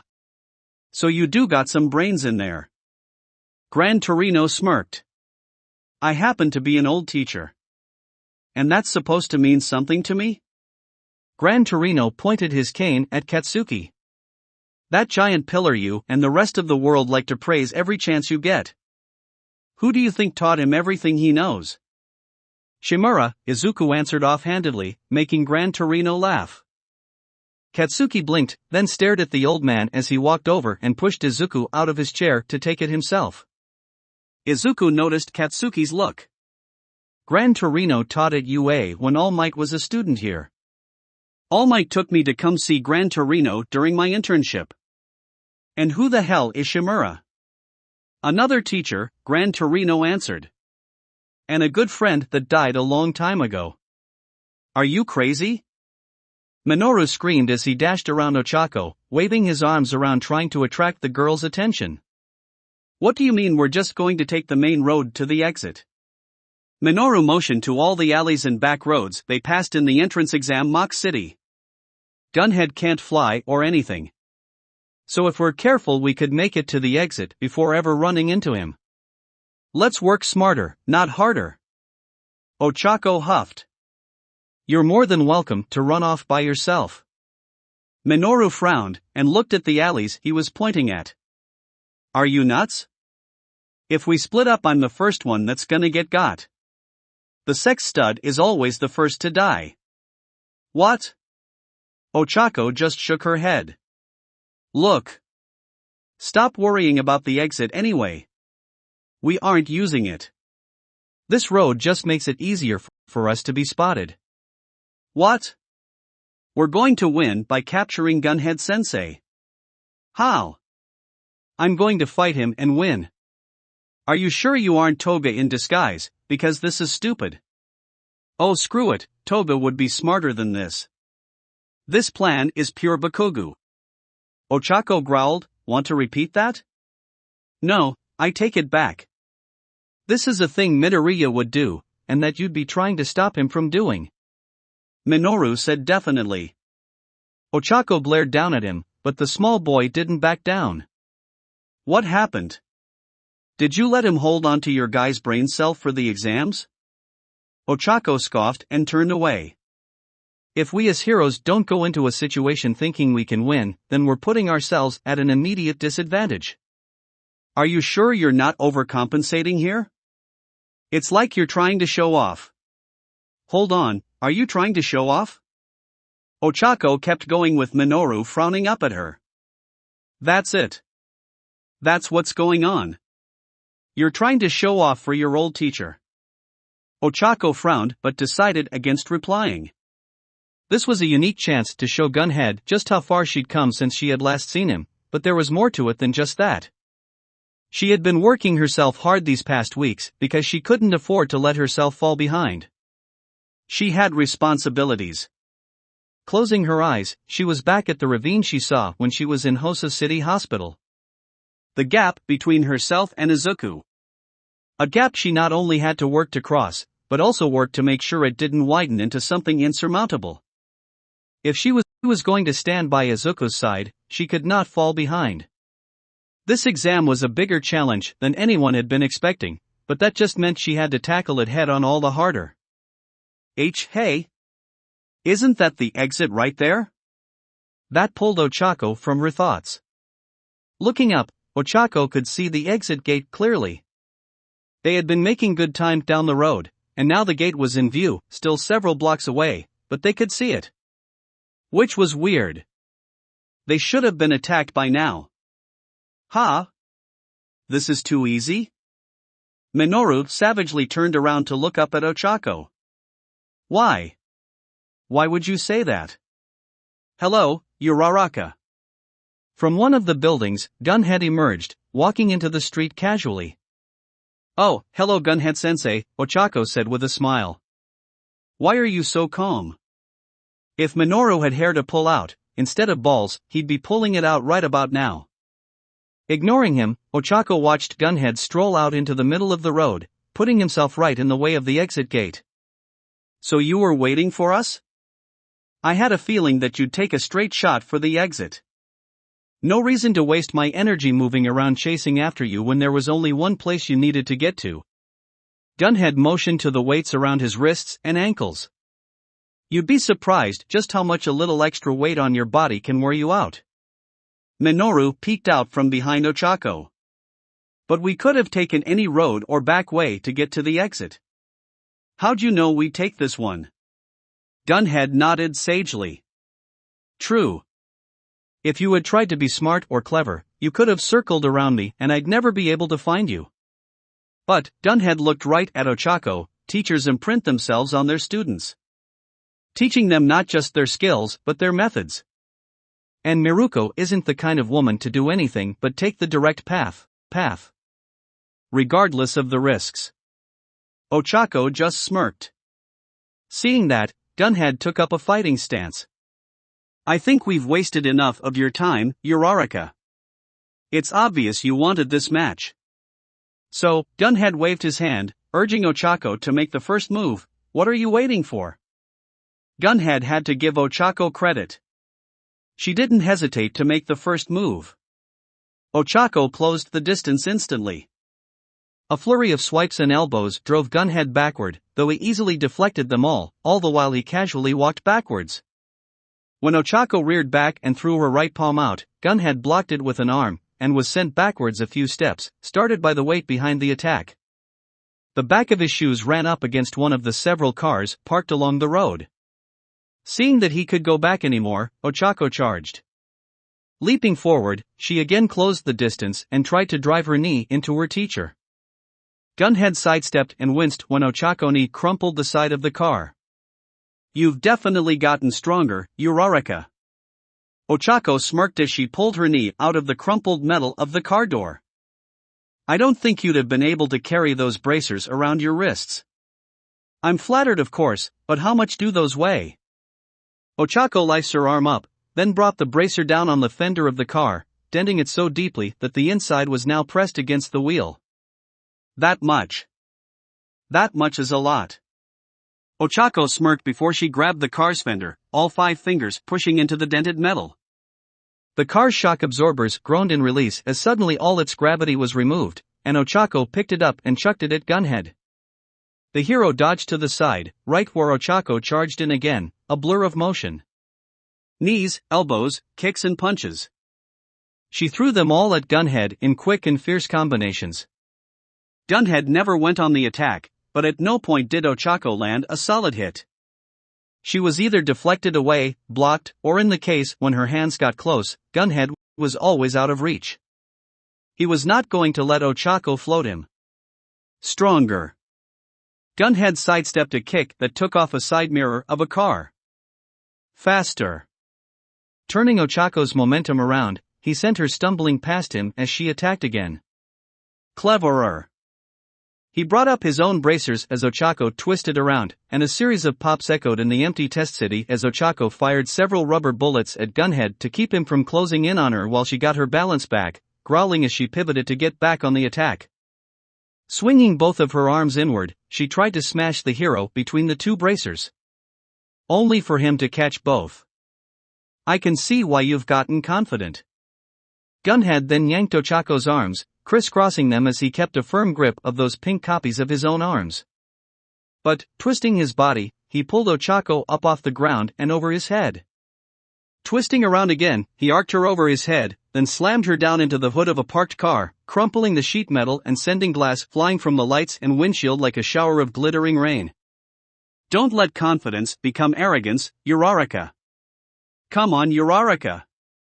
Get him." Izuku cheered loudly as he threw another punch into the air while he watched the match. "Will you stop throwing punches around like a spaz?" Katsuki growled in annoyance. "I'm supporting Uraraka." Izuku stated loudly as he watched her pull herself off/out of the car's hood. "Then do it like a normal fucking person." Or, Himiko cut in, rubbing her head and glaring at Izuku in annoyance, "Do it so you don't hit me in the head again." Whoops. Izuku wilted a little under Himiko's glare. "You're lucky you're too freaking adorable for me to stay mad, Izuku." Izuku laughed nervously, but anything else he could say was overshadowed as Miruko smashed her fists against the control room's control panel. "Get the fuck up, runt, and get back in the fight." Recovery Girl groaned. "Why is this generation so loud?" Back on her feet, Ochako was back on the attack. Keeping herself close to Gunhead, she continued to throw fast punches while trying to use her own legs and feet to trip Gunhead up and keep him from being able to move freely. But unlike before, now Gunhead wasn't just blocking or deflecting, but countering. Stepping down with her right leg, she anchored it behind Gunhead's left and tried to jam her elbow into his side. The attack was blocked as Gunhead brought an elbow of his own down on her shoulder. Hissing, Ochako then threw a punch that Gunhead intercepted with a forearm, moving it aside so it wouldn't reach. As he prepared to kick Ochako away, it was his turn to hiss in pain. While Ochako's fist didn't reach him, after several sharp pops, multiple rubber bullets did. Right into his chest and stomach. This made him hesitate, and Ochako capitalized. Planting one foot, Ochako pivoted and launched her other foot into Gunhead's stomach, kicking like Miruko had taught her. fast and hard. He'll be off balance now. I'll just float him and... Ochako's plans came to a sudden stop when Gunhead returned Ochako's kick with one of his own, right into her visor, knocking her off her feet and sending the pink screen bouncing off the concrete. Dusting himself off, Gunhead grunted, "Good kick. But try and put a little more distance between you and your opponent. Kicks need more wind-up room than a punch." Gunhead whipped his arm out and fired a shot from his bracers. The keratin round ripped through the air, just missing Minoru's head as he tried to dash from behind one car to another. Ah! Minoru leapt back and ran behind the car before peeking his head out and looking at the hero, horrified. "You almost shot me. Don't worry. I'm not firing these at full strength. You'd probably only get knocked out with a concussion." Minoru frowned. "I'm not Midoriya. I don't want one of those." While Ochako shook the cobwebs out, Gunhead observed the other student. "You've been trying to sneak by since our fight began. Are you not going to try and help? Aizawa-sensei said only one of us has to reach the exit for us to win. If Uraraka wants to go out in a blaze of glory, then that's on her. I just want to win. Plus, I'd rather not get my head caved in by two people." Judging by how much Ochako had clearly wanted this fight, Gunhead could see why the smaller boy was not keen to jump in. Odds are Ochako would not be open to it. More of Miruko's influence, I suppose, Gunhead sighed to himself. Your plan is practical. Gunhead glanced over at Ochako. Though, isn't it also a little cold-hearted? Leaving a teammate in the hands of the enemy? This isn't freaking life or death. It's a school exam. The only thing we should be worried about is passing or failing. Aizawa-sensei laid out the rules, clear as day. You're right. You seem to have a good grasp on the situation, Gunhead said with approval. Does that mean you'll let me go? The hero laughed. Oh, absolutely not. He raised his bracers up, pointing them right at Minoru, the purple boy swearing he could hear them clicking as they were loaded. I wouldn't be a very good villain if I didn't try to kill you heroes. Crap. Crack thwip. The sound was the only warning Gunhead had. It almost sounded like another rubber bullet being shot, so as he dodged to the side, he expected to see the rubber round rocket by. But it was the sound that followed that made him question that, the sound of something uncoiling and streaking through the air. Clang! And making contact with something metal behind him. Gunhead righted himself and turned back towards Ochako. She was upright again, one of her bracers pointed at him, but she hadn't fired one of her bullets. A cord, taut as a piano wire, ran from one of the holes from her bracer, all the way past him. Huh, well that's something I don't have. Though you really need to work on your aim. Ochako just smirked. Who says I was aiming at you, sensei? Well, that's ominous. Ochako twisted her wrist and grabbed the cord, pressing all 5 of her fingers into it. The brief flash of pink along it was enough to tell Gunhead it was time to move. He dodged to the side just as Ochako yanked the cord back, along with the now floating car it was anchored to. The weightless car sailed over Gunhead's head and right towards Ochako. But instead of also trying to move out of the car's way, Ochako twisted around, making the cord wrap around her waist before she turned and let the car's momentum orbit around her as she redirected the car right back where Gunhead was. Gunhead had to scramble to get out of the way, avoiding the flying vehicle as it crashed into the building behind him, shredding and tearing itself up against the concrete. Ochako yanked the carless cord back, winding it up around her shoulder and waist so the grappling hook hung freely at her side after she touched her fingers together. Go Uraraka! Shut the fuck up! Izuku was screaming while Katsuki was yelling. The whole while recovery girl looked like she was just done with all of them. A grappling hook to extend the reach of your quirk. You touch it, it's touching something else, and it all floats. Then you swing it around like a rope dart. Despite being the villain of the exam, Gunhead was doing a very poor job at hiding how impressed he was at that moment. When did you come up with this idea? Ochako and Gunhead were circling each other. Ochako had the cord pinched between her thumb and fingers, whirling around the weighted end of the cord in a small circle. Hosa City. Ochako breathed through her nose to keep herself calm at the memory. I also wasn't able to catch Deku when we were attacked. Decided I couldn't let reach become an issue. So I did some research and found a book by Hanzo Hasashi. Been practicing ever since. Minoru poked his head out from behind a car. Oh, is that why you kept having to go see Recovery Girl all the time with a busted up face? The whole class was wondering what was going on. Gunhead chuckled while Ochako's calm and intense demeanor broke momentarily. The whole class? Shaking her head, Ochako refocused. Anyway, let's get on with it. Ochako didn't wait to hear if Gunhead would say anything, she just let the cord go, so that it shot off in Gunhead's direction. He moved to dodge, but Ochako was ready. She twisted, yanking the cord back before it had even gone halfway. As it flew back, Ochako lifted up her leg.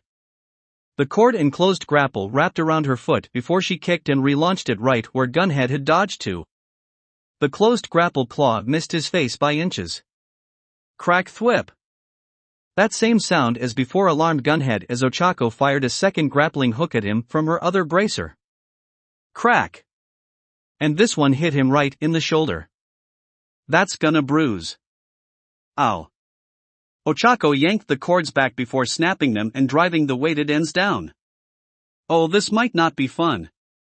Ochako had changed how she was using the cords now. No longer like rope darts, she was instead cracking them like whips. The cords streaked and waved around, snapping into Gunhead as he was put on the defensive. Using his bracers to block the twin closed claws as best he could. He was getting most of them, but one or two still slipped by. Crack thwip.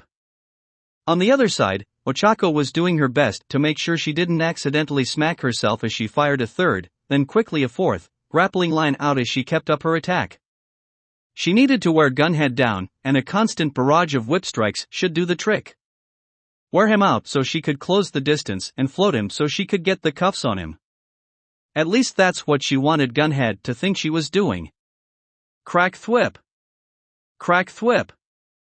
All of her cords were out now, an almost unwieldy amount. In fact, it was completely unwieldy and Ochako knew she was a few seconds away from smacking herself in the face, but it should hide what she was trying to do, so if she only had to worry about a few bruises, it was fine. This will be over before then. She was confident, because while Gunhead was dealing with trying not to get whipped, he wouldn't notice as she changed tactics. She kept up the attack with her left arm, but with her right, she made the cords form a coil ready to snare anything that slipped inside, like an arm. She cheered when the cords wrapped around her sensei's arm. I got him. The cords went taut, and Ochako twisted her wrist to grab the cords to float him. It also affected her, but fortunately she had her gyroscopes to keep her on the ground. Her fingers brushed against the cords. 1, 2, 3, foe. Too slow. Gunhead yelled as he yanked on the cords hard. Ochako gasped as she stumbled forward, arms flailing as she tried to get her balance, not noticing that Gunhead hadn't let go of the cords. With a flick of his wrist, he made the cords flick up and wrap around her arms before he rushed forward. Grabbing her tied-up arm, he swung her around and kicked Ochako's legs out from under her. Tumbling over, Gunhead drove a palm into Ochako's sternum as he punched her down into the concrete. Minoru from his vantage point couldn't tell if the cracking sound he heard was the concrete breaking or Ochako's ribs. Either way, she was down and not getting up anytime soon. Peeking out, he saw Gunhead standing over Ochako. Checking to make sure he hadn't killed her, or maybe saying something like, "You're an idiot and should have listened to Mineta." He wasn't stupid enough to walk straight at the highly trained professional hero. Seeing Gunhead reach down and remove the cuffs Ochako carried on her belt and snapping them in half, really drove the point that this had been a stupid move and Gunhead was making sure Ochako knew it, if she was even still conscious. Either way, Minoru was now faced with a dilemma. There was no chance in hell he was taking on a hero that had just kicked the crap out of one of the strongest students in his class. He might as well throw away the cuffs he was holding on to. He also wasn't going to make it to the exit, so running was out. Well, running for the exit maybe. Minoru didn't want to fail this test. Summer school with Aizawa was not something he wanted. So he needed to pass. And in order to pass, he needed Ochako. So that really only left him one option. I deserve to get to touch a boobie for what I'm about to do. Aha! Minoru screamed as he leapt out from behind the car and started pulling off the balls from his head and chucking them at Gunhead. The hero very casually moved out of the way as Minoru kept throwing his balls, but it wasn't like he expected to actually hit the hero. Would be nice, but he knew it wasn't gonna happen. All he needed was the hero to step away from Ochako, and he was. Still throwing balls, Minoru hurried to Ochako's side, recalled a story he had heard her telling the class about how she sleeps with oven mittens so she doesn't accidentally float herself while asleep, grabbed her hand and pressed it against herself, floating her. Then, he grabbed the many cords hanging off her, and pulled her along like a balloon as he beat a hasty retreat, praying that Gunhead wouldn't chase after them. We're doomed, Minoru wailed as he carried Ochako and darted down another alleyway, circling around buildings until they had a clear view of the main street again. And the exit at the end of it.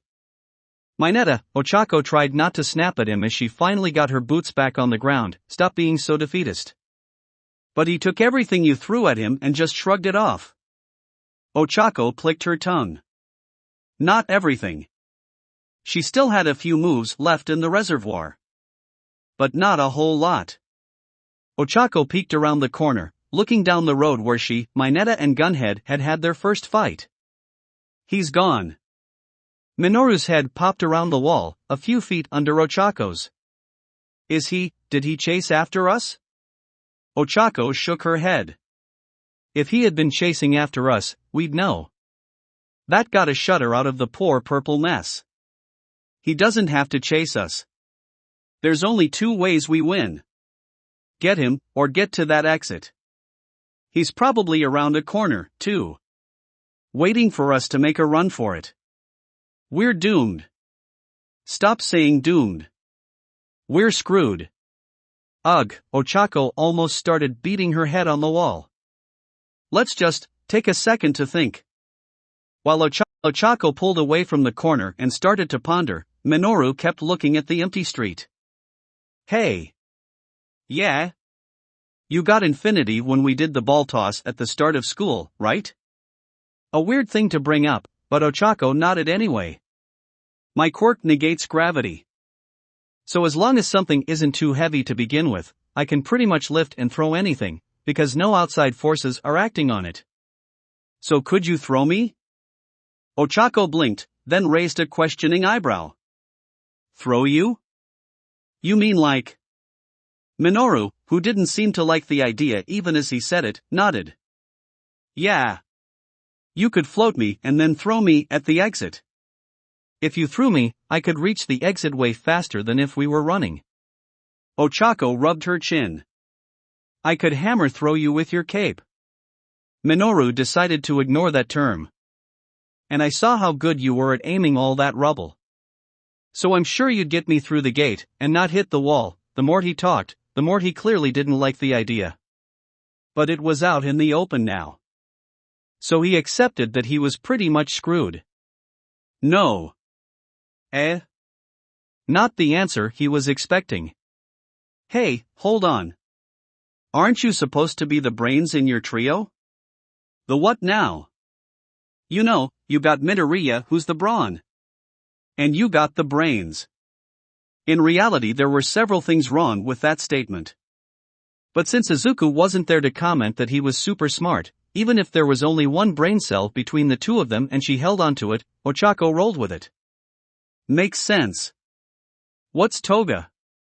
The psycho. Minoru saw the deadpan and pointed back at her. You know full well she'd agree. Yeah, she would. Doesn't mean you get to say it, Ochako said, crossing her arms. Anyway. Minoru decided that pissing Ochako off right now wasn't the best idea. Why don't we go with my plan?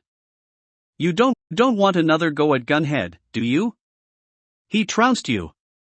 Remember what Aizawa-sensei said, escaping sometimes is the best option. Me wanting to take another crack at Gunhead-sensei aside, that's not why I'm vetoing the plan. Why? It's a good plan. Deciding that explaining would be a waste, Ochako reached down and grabbed Minoru's cape. Off. She paused. And if you make a crack about me telling you to undress, I swear. I wasn't going to. Never mind, here. Minoru just did as he was told and quickly took off his cape. Ochako nodded and then, once the cape was off, reclasped the front of it by itself. Fill the top with some of your balls. Enough to give it a head and a body. Not sure what Ochako wanted to do, Minoru did as he was told until two matching blobs of balls were stuck on either end of the cape opening. Once that was done, Ochako tapped the cape with all 5 fingers, making it float. Then, gripping the cape at the end, she stepped out just enough to give herself a clear view of the exit gate. Swinging the cape like a bolus, at a speed that made Minoru dizzy just watching, Ochako launched the cape straight down the road. It zipped through the air at a breakneck pace. As it flew, Ochako retreated fully back around the corner and carefully watched it fly, eyes scanning the whole road. Pop. Pop. Pop. 3 sharp shots echoed down the road. Suddenly, the cape was jolted and tumbled through the air as it was hit. Its trajectory thrown off, it veered to the side, and slammed into the side of a building with a wet splat. The cape stuck against the side of a building, now with 3 holes in it. Minoru paled while Ochako nodded her head. That's why not. We're doomed. Arg, Ochako threw up her hands. Stop it already. Why'd you even want to be a hero if all you're going to do is cry when things get hard? I just wanted to be cool. Ochako shook her head. For crying out loud, really? That's the reason? Of all the Ochako was done with the convo. She needed to focus on passing the test. Mineta, can you just grow the fuck up already? Pull up your diaper and let's figure something out. She turned and looked down at Minoru with a harsh glare. Growling under her breath, Ochako stepped away. Walking down the alley, she stepped by Minoru without much of a thought. I can't grow the fuck up more than this. It took a second for Ochako to realize that he had spoken to her. It took another for her to put together what he had said, and the cold, angry, but also tired way he had said it. When she turned around, she saw him glaring up at her, his worries of their match seemingly long forgotten as she now had his full attention. Suddenly, Ochako realized she might have crossed a line when she had her little rant. But as regret started to show on her face, Minoru wasn't having it. You want me more grown up? Fine. He stomped over and found a trash can he could climb up and stand on top of so that he was now only just under her eye level. This good enough for you? Ochako wasn't used to seeing the other boy like this. Hell, she wasn't used to getting screamed at like this at all. What's wrong with wanting to be someone cool? What's wrong with seeing how those professional heroes have it and wanting to have that too? Ochako held up her hands. Easy, I didn't mean anything by it. Minoru pointed at her. Don't lie. I've heard it all before. Heard it plenty of times. People try to say they didn't mean anything by it, but they still keep saying it. People like you put yourselves on a pedestal, and when someone like me tries to stand on it too, you suddenly get all holier than thou so you can push me off. No one does anything just to be altruistic. Everyone wants something. The rescuing and fighting villain parts? A means to an end. Ochako shifted a little at that, those words hitting a little too close to home for her liking. Even Midoriya wants something. Ochako pointed back. Hey, watch it. He wants to be the next #1 hero. He wants that fame and glory All Might has. Heck, he seems to want to be the next All Might. A really altruistic person wouldn't care about being #1. Minoru huffed as he caught his breath. I want to be cool. I want to be like those heroes that go to those galas and events with a woman on each of their arms. Ochako frowned. So you just want to get laid? That's disgusting. I don't care if it's hollow. At least it's better than what I had growing up. Ha! I'm 108 centimeters. I stopped growing a long time ago. So all through junior high, I either had to deal with people that pitied me, or thought I was the biggest joke in the world. So I studied, made sure I kept my grades up, and I forced myself to always be confident. But I was still always the little sticky grape kid.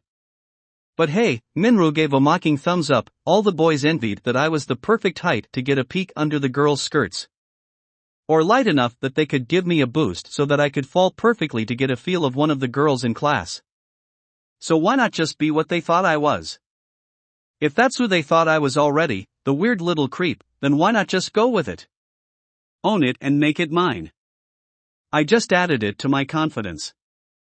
I was the little guy that could walk up to any girl and ask for her number, and when that doesn't work, well, at least I'd find a way to get something out of it. Minoru deflated and sat down. I was smart enough to pass the entrance exam into UA. I aced the test and got 16th in the practical. Minoru pulled off one of the balls and tossed it against the wall. So many people were trying to destroy the robots, but really, all you had to do was immobilize them. When I showed everyone my acceptance letter, suddenly those last few weeks of school, they treated me differently. Guys were respecting me, and the girls. Well, suddenly I wasn't too short for them. They only cared because I was someone now. But what's so wrong with that? So what if someone only wants anything to do with me because I'm here? So what if I just want to milk my hard work and have women around me just because I'm famous? At least I'll have something. So I don't need to grow up. I got here by being my little self, and that's how I'm going to get what I want. Ochako looked down at Minoru, not really sure what to say after that whole spiel. It explained a lot. Maybe it didn't excuse some of his past behavior, but it sure put it in a different light. He turned those sneers and insults into something that boosted himself up. It was almost a twisted reflection of what Izuku did. Taking Deku and turning the meaning on its head. And you're okay with just wanting something superficial like that? I don't think it's superficial at all. Those heroes, they're living their lives and reaping the rewards of their hard work. What's wrong with that? Ochako frowned, her own words repeated for her to hear. So I'm going to be a hero. I'll make that money so that my mom and dad can have easier lives. Everyone wanted something. Who's to say something was hollow or not? If they put in the work and weren't doing anything wrong, everyone had the right to look for their own happiness. Sorry. Minoru looked up as she spoke. I really didn't mean it like that. He sighed. Yeah. I didn't mean to explode and just dump on you. It's been a while since anyone actually said that to me.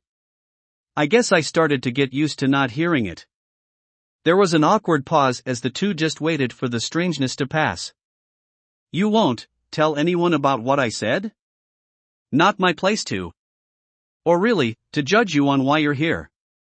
I have my own reasons. Ochako sighed. I want money for my family. Minoru nodded, accepting the reason easily. Nothing wrong with that. Look, I'm sorry for snapping at you, Ochako apologized, deciding not to point out that her grow-up comment had nothing to do with height since it seemed like the subject alone was rife with suppressed issues. Which was fair enough, everyone had things that could make them snap. But, if we're going to win, we can't spend time freaking out. We have to focus on what we're going to do. Yeah. I know. I try to act confident, but man is it hard when things get rough. Ochako sighed and offered Minoru a hand. I don't think it's an act for you. An act wouldn't have gotten you this far. You're a confident guy. Nothing wrong with that. Minoru blinked, then smiled and took the hand. Thanks. And if you do want to end up as some cool hero and get laid, you're gonna need to help me pass this test. I can work with that. The two shook and then let go. Minoru stood up, looked at Ochako for a second and asked, Want to grab a bite after we win? Ochako almost tripped and started laughing. God fucking damn, you bounce back, don't you? Hell yeah. Then he smirked and wagged his eyebrows. And I'm not hearing a no. No. Mineta snapped his fingers. Drat. Midoriya? Yeah. Man, I need to figure out how Midoriya's milkshake brings all the girls to the yard. There's you, Toga, and I've seen the way that Hatsum looks at him. Ochako was close to bursting a gut. As far as Hatsum is concerned, count your blessings that you don't have her attention. The thing she does to Deku to make his support gear is insane. Have you seen the boobs on her? She could experiment with me whenever she wanted. Ochako ran her fingers through her hair. I am very aware of her boobs. Thank you very much. Those damn things always seem to end up pressed against Izuku one way or another.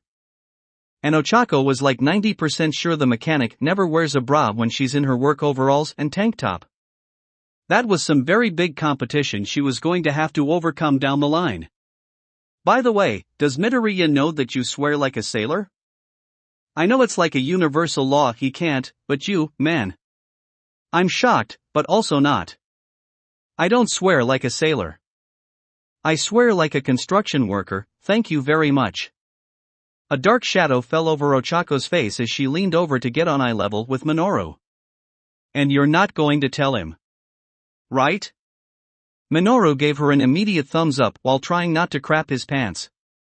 So how much time do you think we have left? Minru asked as the two refocused. 10 minutes? Ochako guessed. Not much of a guess, but it was the best she could give at the moment. Drumming her fingers on her bracer, Ochako paced. They needed a plan. Trying to brute force their way through was just not going to work. As much as she had wanted it to, as much as she had wanted to prove she could, it just wasn't in the cards today. Mineta. Explain your quirk to me. I'm not like Deku, I don't catalog every quirk like he does. If we're going to come up with a plan, I need to have every small detail in mind. So just, remind me exactly, Ochako explained. She couldn't shake the feeling that there was something she was missing. Something was gnawing at her. Minoru nodded. Sure. Minoru reached up and pulled off one of the balls on his head. They're super sticky, and depending on my health, they can stay sticky for a whole day. New ones pop up and replace the ones I pulled pretty much immediately, but if I keep pulling them off too quickly, my scalp will start to bleed. I'm surprised I've never seen you with stuff stuck to your head. They only get sticky when I pull them off. And once they're off, everything sticks to them. Except me. I'm immune to their stickiness. I bounce right off when I press against them. Ochako nodded. Right. That's how you won the sidestep test Aizawa-sensei had. Hold on. Ochako looked at the ball stuck to the wall, then back at Minoru. Wait, how? Ha? Mineta, how did you just do that? Ochako pointed at the ball. Do what? Minoru pulled off another ball before tossing it onto the wall. This? Ochako pointed at his hands. Why aren't your balls sticking to your gloves? Minoru looked down at his hands and blinked before he went, oh. Oh, the company that made my costume used the stuff from my scalp to make sure nothing would stick to it. It's pretty much a second skin. Didn't you notice that my cape never stuck to my balls? Ochako quickly glanced back down the road, and sure enough, the cape she had thrown was flapping in the breeze.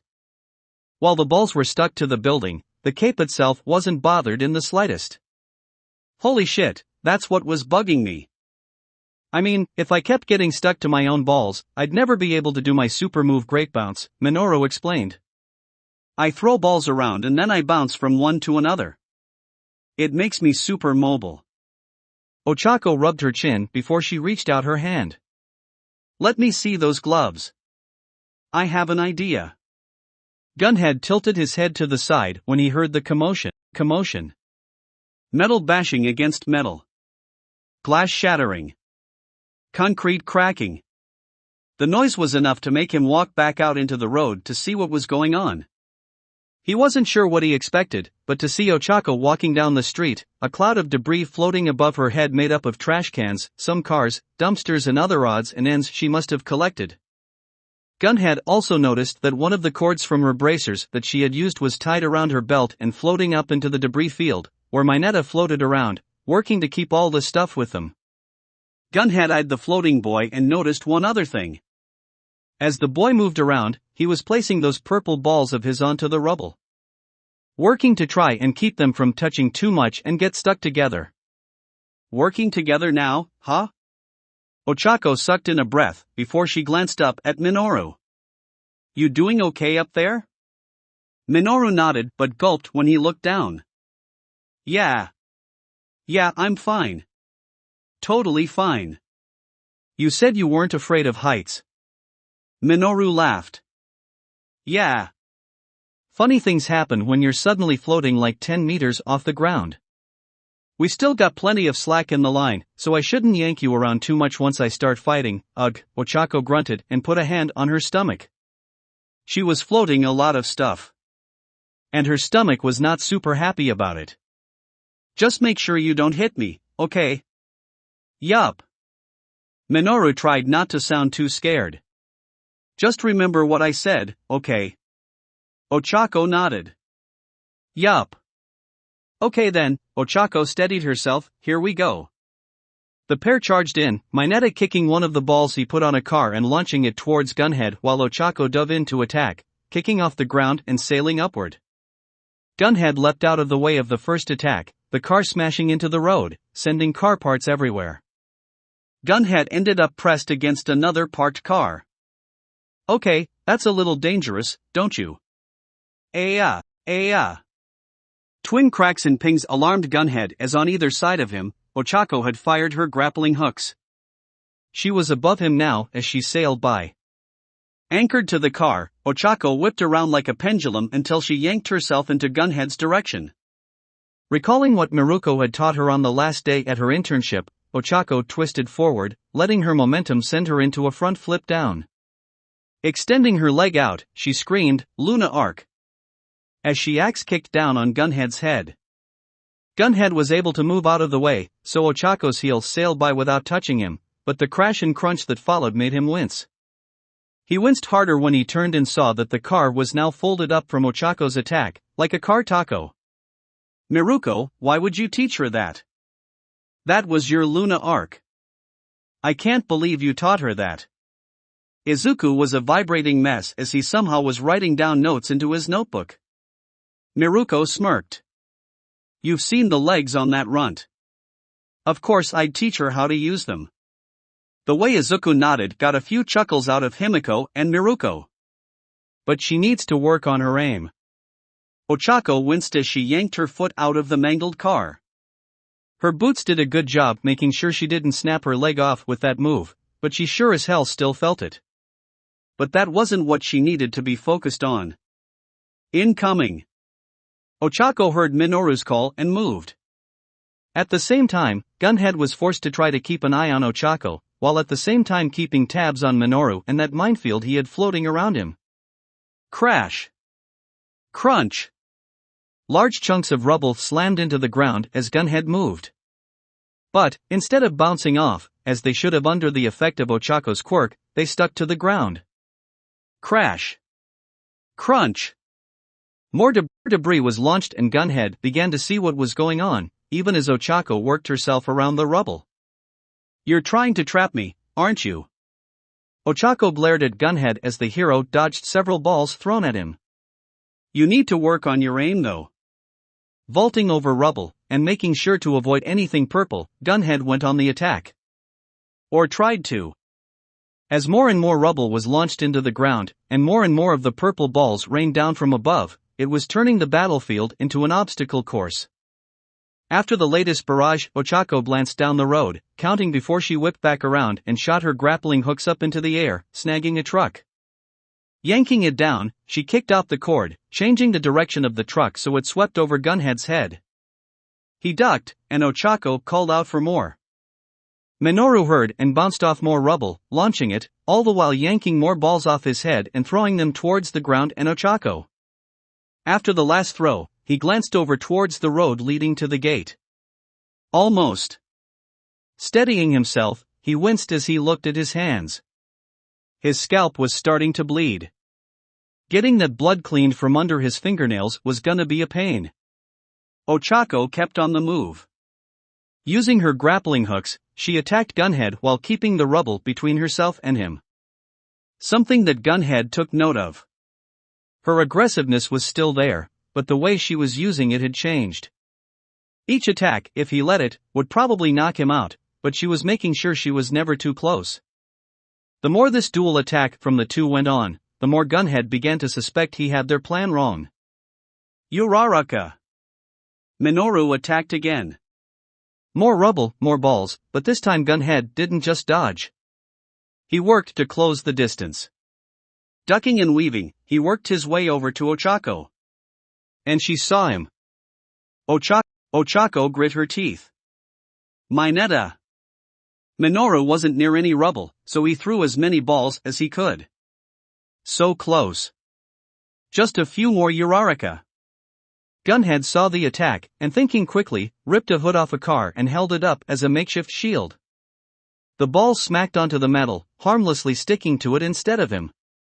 As he kept running, his view of Ochako was blocked and he was aware that something soared over his head. But a quick check confirmed Minoru was still in the air. Gunhead wasn't sure what was going on now, but he knew that taking Uraraka out would put a stop to it. And with the hood covered in purple sticky balls, he had just the thing to do it.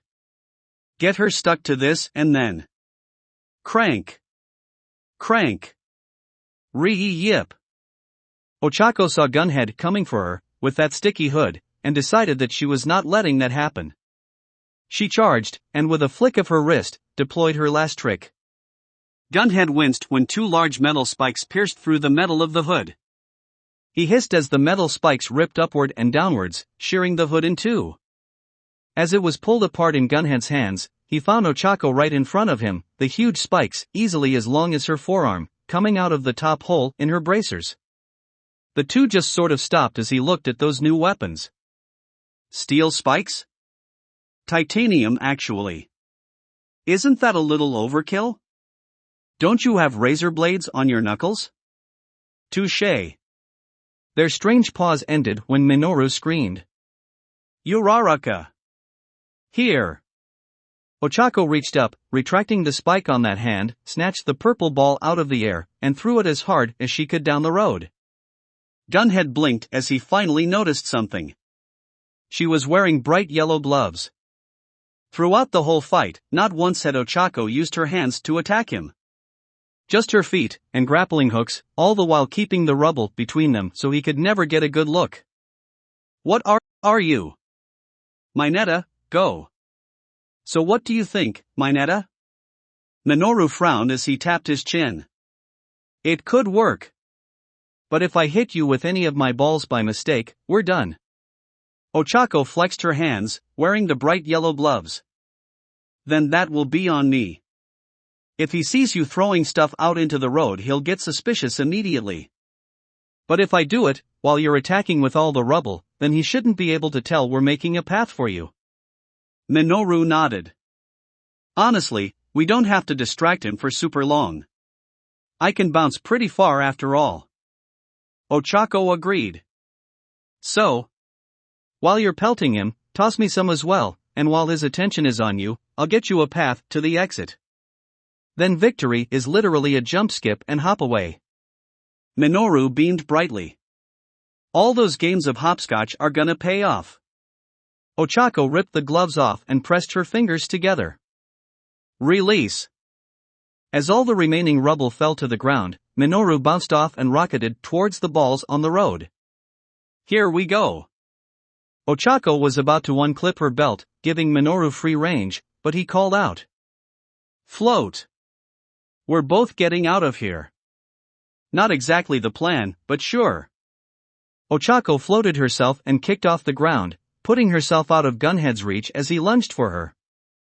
Then Minoru landed on the first ball, and rocketed down the road, pulling the cord.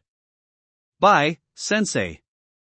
Ochako was pulled along as Minoru bounced from ball to ball, closing the distance to the gate at record pace. As she was pulled behind him, Ochako lifted her bracers up and started firing rubber bullets at Gunhead at the same time he fired after them. Her rounds hit Gunhead, but the hero kept furring his own. Ochako hissed as she used her body to block bullets aimed for Minoru, but all too soon Gunhead stopped firing as they were too far away for him to be able to do anything. And just like that, Minoru sailed through the gate, with Ochako right behind him. Teen Uraraka and Mineta have passed. Himiko cheered happily as she wrapped her arms around Izuku's neck, all the while getting swung around by the ecstatic green boy. Miruko nodded, happy with the win. She would need to put in some work to make sure Ochako won next time they had an exam like this, but she had shown such a lot of skill, heart, and ferocity that Miruko was proud of her. Those spikes were especially nasty. She loved them. As the cameras began to switch over to the next match, Miruko looked over at Izuku with a bemused smirk. The boy had not once doubted Ochako was going to win. Even when they had to retreat, he was adamant it was going to be fine. Miruko had to admit it was sweet just how confident and dedicated he seemed to Ochako.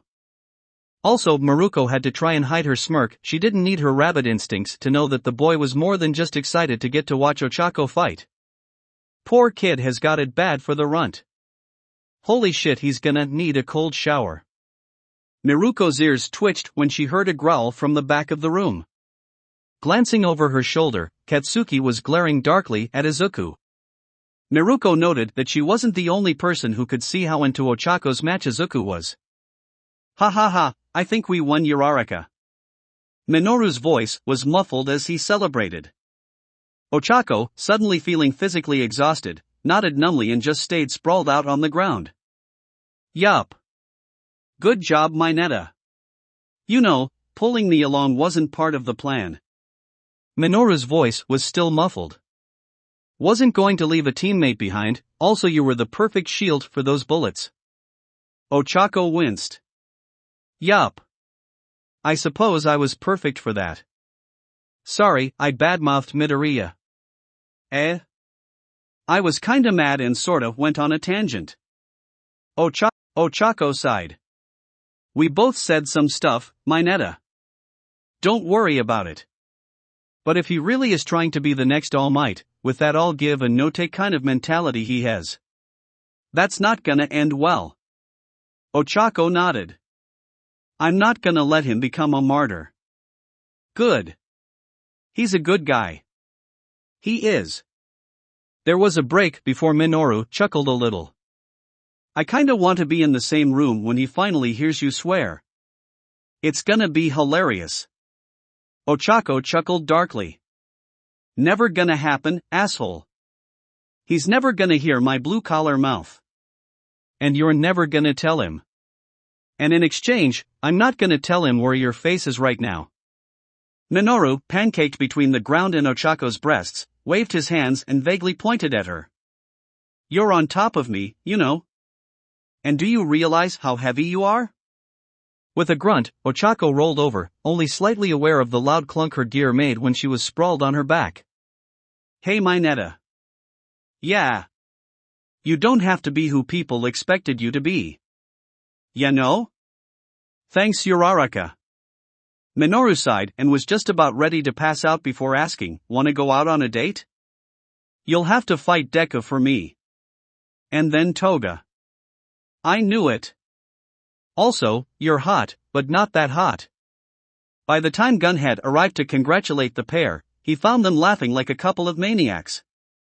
In the control room, as the cameras all changed to show the next match, more than a few eyebrows were raised. Even Katsuki noticed. Well fuck, who did ears and rich girl piss off to get this? Izuku soberly looked at the stage. Knowing Aizawa-sensei, there's probably a good reason for this. But, Himiko pushed for more. It's still kinda cruel. It's like he's making them relive the USJ attack all over again. Feel like I should complain to an ethics committee or something. Kyoka grumbled as she looked around. The bus ride to their exam site had been strangely silent, with Ectoplasm sitting at the front of the bus and herself and Momo sitting at the back, the two still going over ideas and plans on how to counter their teacher's clone quirk. When the bus stopped at the USJ building, Kyoka had let out a small huh but hadn't really thought much of it. It wasn't like there hadn't been a test here already. Inside they even saw crews of robots working to return the downpour zone back to normal. As they walked through the building, Kyoka kept expecting ectoplasm to guide them to one of the zones as they passed it. First the ruins zone, then the landslide zone. She was grateful they weren't led to the flood zone. Because unless Momo could make them some jet skis, they were boned. While she was eyeing the conflagration zone with some worry, ectoplasm then pointed away from it and towards their test site. The mountain zone. And Kyoka, who normally made sure to filter her rock and roll genes while around other people, let out a simple motherfucker. After that, ectoplasm led them to the starting line of their test and left, leaving them alone to get acquainted with the area. Momo glanced around. We have returned here before, Jairu. 4 more rescue lessons with 13 sensei. Kyoka eyed Momo evenly. 4 rescuing. Not fighting a horde. Momo wilted a little. I suppose you are right. Would love to know whose sick idea this was. Pause. Aizawa-sensei, both answered at the same time. Which did get a few dry chuckles from the two of them. So there's a reason for this. Fine, but, Kyoka motioned outward, last time we aced this. Took out a bunch of villains and got out alive. And without getting hurt. When Momo didn't immediately agree with her, she looked back over at her, frowning when she saw the taller girl looking at the artificial mountains with an unfamiliar frown. What? I don't. Team Jairu and Yayorozu, practical exam. Ready, go. You think I'm too careful? Momo had her hands over her head as she caught her breath. Off to the side, Fat Gum and Tamaki were busy cuffing up the small group of hooligans that had made the unfortunate decision to try and smash and grab at a corner gas station at the same time Fat Gum was doing a patrol. But isn't being careful important? Fat Gum scratched his head. Well, of course it is important to avoid unnecessary risks. But think about what just happened. We needed to catch these bad eggs. Hey! The lead hooligan with a chicken head complained. That's offensive. As I was saying, we needed to catch this group. And what did you start to do? Momo frowned. Well, in order to catch the group safely, I needed a plan to catch them without causing them undue injury and protecting myself. So I was going to create a net and catapult too. Too long, Fat Gum said with a good-natured smile, while he patted the chicken hooligan on the head. If you had waited until you had all that set up, the group would be gone. And now you're in a chase. Which creates a whole new set of dangers that you weren't prepared for. Momo considered that. So, I should have done what I ended up doing from the start? Momo then picked up the bow staff that she had put off to the side. She had used the weapon once Fat Gum and Tamaki had leapt into the group to start restraining them, leaving her to catch up. Exactly. You'll learn that sometimes, things don't need overly complicated plans. And sometimes, you just need to get your hands dirty. I'm not saying be reckless. But doing nothing or talking too long to do something can end up being the most dangerous thing. You're as smart as a whip, like I said. And once you get a little more experience, you'll learn when to use which type of plan. Jairu. Find out where Ectoplasm Sensei is. Momo called out immediately after the starting announcement. Kyoka jolted, startled at the sudden command. Wah! He must have cloned himself before the match began after he left us. Find out where they are. Alright. As Kyoka's ear jacks plugged into the ground and began listening to their surroundings. He's definitely made clones. There are groups all over the place, and they are starting to close in. I can't tell who's the clone and who's real though. That does not matter. Real or not, it doesn't change our goal. We're making for the exit. Momo eyed their surroundings before turning for the direction of the exit. She could just make out the gate all the way down the mountain. Kyoka pulled her jacks out of the ground. Do we want to try something like last time? Cause a rock slide? It worked with those villains. No. Such an attack has too many unknown factors. And we want to avoid getting into a prolonged fight, as Ectoplasm Sensei could overwhelm us. The simplest path to victory is the gate. Momo sounded pretty sure of herself, Kyoka thought. Seeing the taller girl so confident, Kyoka wasn't about to argue. All right. Then let's get going. I can try and keep track of where the clones are as we descend. Try to avoid them. Good idea. Momo started down the path, but stopped and pulled Kyoka along with her. Stay close. I don't want to give Ectoplasm Sensei a chance to split us up. We're only getting through this together. Why yes ma'am. Kyoka thanked her lucky stars that she didn't actually say that out loud. Though the fact she had thought it was something to deal with another day. 5 above us. I think they're about to jump down, Kyoka whispered to Momo as they hurried down the mountain, passing through a small canyon, with high walls on either side of them. Momo nodded. Pull out your jacks, quickly. While Kyoka did that, Momo created a pair of noise-canceling earmuffs and some dark shades. Snapping them on a startled Kyoka, she made some for herself while quickly pulling her capelet to the side, exposing her bare back. Just as the ectoplasm clones leapt down to ambush them, Momo created multiple flashbangs that sprang up from her skin, pins already pulled. With an ear-splitting bang and blinding white light, the group was stunned, leaving them open to Momo's counterattack. Around her body, spots of pink and blue energies sparked before long metal rods shot out from her body and into the 5 attackers. There was a wet pop, before the 5 attackers melted into wet sludge. With that avoided, the 2 rushed on. Reaching the exit to the small canyon, Kyoka had her jacks out, and clicked her tongue. There's a lot of them waiting for us. Can you blast them? Momo was reaching to her side, getting ready to create something. Kyoka smirked. Bakugou isn't the only person here that can make some shockwaves. In the control room, Katsuki sneezed. Who the fuck is talking about me? I'll blow them up. Counterbalance. Kyoka plugged her jacks into the speakers in her boots, and blasted out a shockwave of sound. Ripping out of the canyon exit, it slammed into the group of clones, turning some of them into sludge while others were knocked down.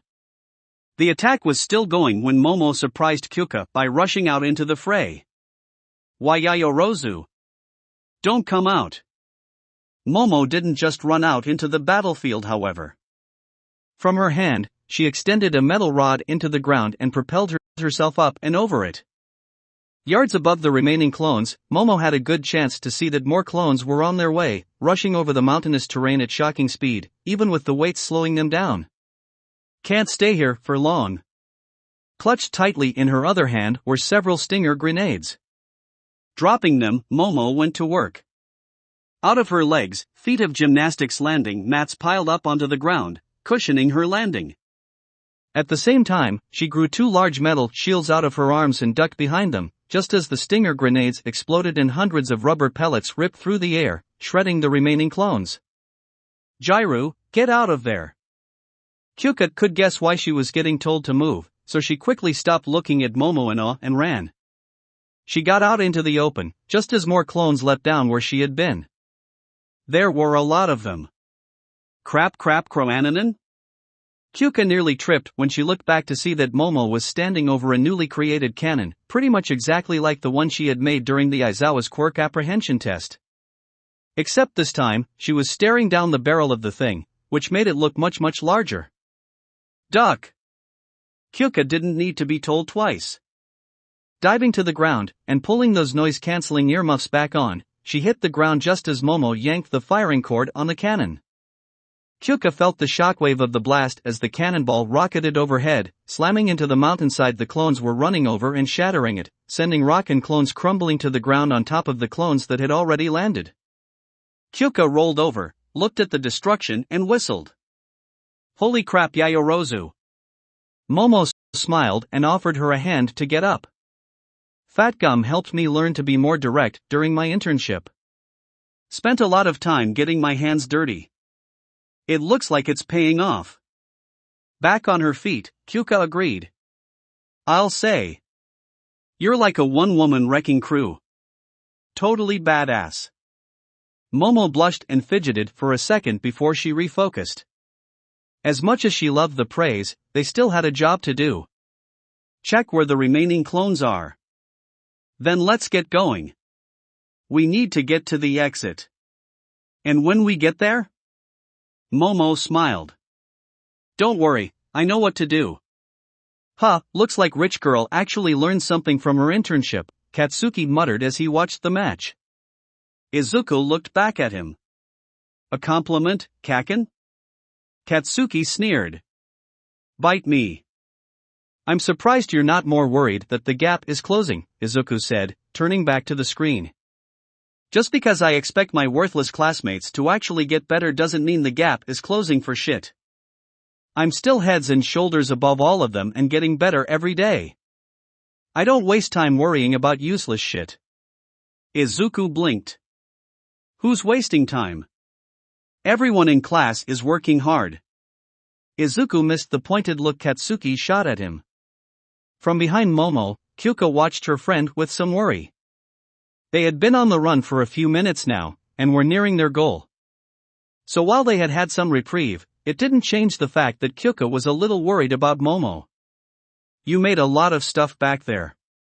Are you going to be alright? Oh, I made sure to prepare for today. So last night I ate 3 cakes, some brownies, and then this morning I had a handful of cookies. She can eat all of that and still look like. Kyoka shook her head. She wasn't jealous. Not at all. Nope. There they are, just like you said, Momo said as she came to a stop. The gate was within reach now. But blocking it was the last few remaining clones and ectoplasm himself. Are you ready, Jairu? Yeah, Kyoka said with a nod, walking up behind Momo as she began to create weapons from her back. When Kyoka reached up under the cape and Momo felt her hands on her back, she twitched at the contact. Kyoka frowned. Sorry. Fingers are kinda calloused from me playing the bass. Momo shook her head. And no. It wasn't bad at all. I liked how your hands felt. Momo flushed and quickly added, they're reassuring. Yes. That was believable. Right? Oh. Well, Kyoka let her hands rest on Momo's bare back. If it helps reassure you. Momo closed her eyes. Jairu is touching me. Those are her hands on my skin. No focus. Win now, fantasies later. Momo had to try pretty hard not to imagine what those rough hands would feel like touching other places. Like in her own hands. Or on her. Jairu. Are you ready? Kyoka smiled, bright and determined.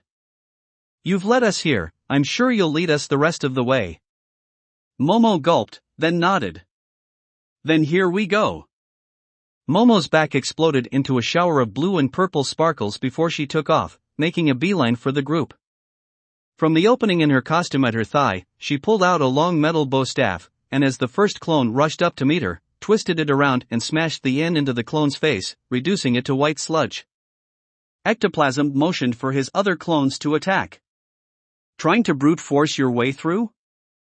I'm surprised. No plans. Momo twirled the staff as she barreled on through. Fat Gum taught me that sometimes the best path to victory is the one straight in front of you. Last time I took myself out of the fight when I was here. Not again. This time, we're going to win. The clone ducked Momo's swing while another rushed to grab her. And how do you think you'll? The clone was cut off as he was suddenly wrapped up in a bright red net. When the other ectoplasm clone looked to see where that had come from, he saw Kyoka, armed with 2 of Mei's captured guns, weapons that Momo had gotten a lot of experience creating during the Capture the Flag event. Soon, more nets were fired into the fray, making the clones and ectoplasm scatter to avoid getting caught. As they did, Momo pushed forward, twisting and slamming the staff into anything that was close to her. The chaos made it hard for the clones to stay put, constantly being forced to move and spread out. And in that chaotic movement, Momo saw her opening. throwing her staff at the closest clone, or as it turned out, ectoplasm, since it made a pretty loud bonking sound as it hit him and he didn't burst into white goo. Momo pointed her palms down and back, and twin metal rods rocketed out, propelling her towards the exit gate. As she soared by, clones tried to reach her, but the constant barrage of nets kept Momo safe as she flew through the exit gate. Team Jairu and Yayorozu have passed. Momo lay on her back, beaming up at the ceiling. She had done it. They had done it. Before, the only chance she had seen to win had been to take herself and Kyoka out of the fight. This time, the two had been able to make it. She looked forward to telling Fatgum that his advice to her had worked. Yayorozu. Kyoka came sprinting through the gate and skidded to a stop. That was incredible. Momo was about to say that they won together, and that she had also been absolutely incredible too. But when the rocker girl suddenly knelt down and wrapped her up in a tight celebratory hug, she suddenly couldn't recall exactly how one made words. Though, rough calloused fingers were touching her again. And they just felt so good. Izuku clapped happily at his classmate's victory. That was awesome. I was worried that being put into the same situation would throw them for a loop, but it looks like they took what they learned over the past few months and were able to win. Gran Torino huffed from his seat. Not often you get a chance at a do-over. Good on those two for doing better this time.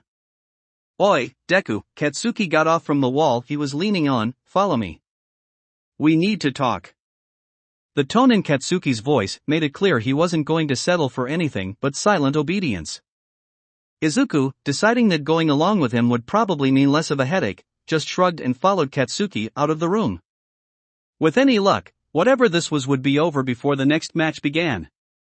As the doors closed behind them, Miruko frowned. So what is this about, Kaken? The pair had walked a decent way away from the control room. Whatever this was about, Katsuki wanted privacy. Which was super weird. If Katsuki had something to say, he'd yell it from the top of a building for all to hear. Katsuki turned, and Izuku suddenly realized that whatever was coming wasn't going to be fun. You and I have a problem. Story of our lives? Katsuki closed the distance and shoved a finger into Izuku's face. Don't even try to crack jokes, Deku. I'm fucking serious right now, and if you know what's good for you, you'll get serious too. Izuku swatted the hand away. You should know me well enough to know I do take this seriously. Really? Izuku threw up his hands. Okay, Kaken, I give up. I can't even guess what your problem is this time. But you should at least be able to trust that I take my schoolwork seriously, and that I'm taking my hero training seriously as well. Well. Katsuki scoffed. Trust? That's rich coming from you. Huh? You want me to trust you, Deku? After you spent how long lying to my face? Izuku almost blew up then and there. Are you kidding me? You still think I was lying about my quirk? Kaken, for crying out loud. Not talking about that shit, Katsuki cut in sharply. I'm talking about whatever the fuck is going on between you and All Might. Wah? Izuku had his hands up. Kaken, there's nothing. If you fucking finish that sentence, I'll go find Aizawa and withdraw from these fucking tests. Wanna bet we both fucking fail? It was the way Katsuki said it, not with a scream or with his normal over-the-top curse-filled yell, but with a steady stern voice that got Izuku's attention. Katsuki would never actually do something to get in the way of his own success, both of them knew this. But it was the fact he had even said it that was alarming. It was only to make sure he had Izuku's attention, and now, Katsuki had it. Izuku promptly shut his mouth, but instead of wilting under his old childhood friend's gaze, squared up to him and leveled a stern glare of his own. Katsuki huffed at that. You finally got some balls, too bad you traded in your fucking brain for them. Meaning? All Might came up with your training, right? The shit that Yagi guy made you and round-faced do over the summer? Again, no scream. The controlled restraint Katsuki was using was throwing Izuku for a loop. Yeah. I told you this after we had our talk. There was a twitch in Katsuki's brow. A warning that while he was acting calm, he was pretty much a pressure cooker now. An explosion just waiting to happen. Funny. See, I talked to All Might. Know what he said? Izuku didn't like where this was going. He said it was Yagi that came up with the training plans. All Might said he didn't have time for it. If Izuku could swear, he would have dropped a very appropriate fuck right then and there. Instead, he let slip a small, oh. Yeah, oh is right, dumbass. So Izuku was caught. Fair enough. He and All Might had done a really poor job at getting even the simplest parts of their story to match up. However, Izuku was not going to give up any ground. Give Katsuki an inch and he'll take the mile and then the rest of the damn road for good measure. So Izuku defiantly retorted, fine, we lied. What business is it yours anyway what we were doing? Katsuki poked Izuku in the chest. If you're going to fucking lie to me, don't make it so fucking obvious you're lying. And don't fucking stand there and pretend that if you knew someone was lying to your fucking face, you wouldn't go try and find out what the hell was going on. Again, if Izuku was capable of swearing, this would be the perfect place for another fuck. This time, Izuku did break eye contact. One of the most annoying things about Katsuki was, he had the bad habit of having a point when it was the worst possible time. Kakun. What do you want? I already told you, you shitty nerd. I want to make damn sure your head is on straight. Izuku blinked. Wait, so this isn't about me and All Might? Fuck no. Then what the heck was the last minute all about then? Just proving you're a fucking idiot. Oh, if only Izuku could swear. The fucks would be plentiful right now. All he could do was grab his head and try not to scream. Oh, me and All Might are going to have a talk about the shit you're up to, Katsuki added. Since it seems like ever since he's been working with you, he's been noticeably absent from teaching the rest of us. I don't fucking like whatever you got going on affecting my fucking academics, Deku. Izuku winced. The 1 hour time limit All Might was under really got pushed to the limit these past few weeks.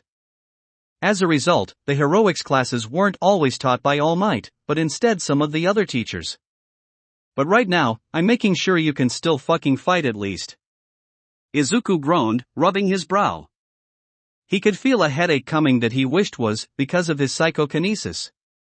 Okay, and why would me being able to fight be a worry? Because when you're acting like a bitch, you can't do shit. Kaken. What are you talking about?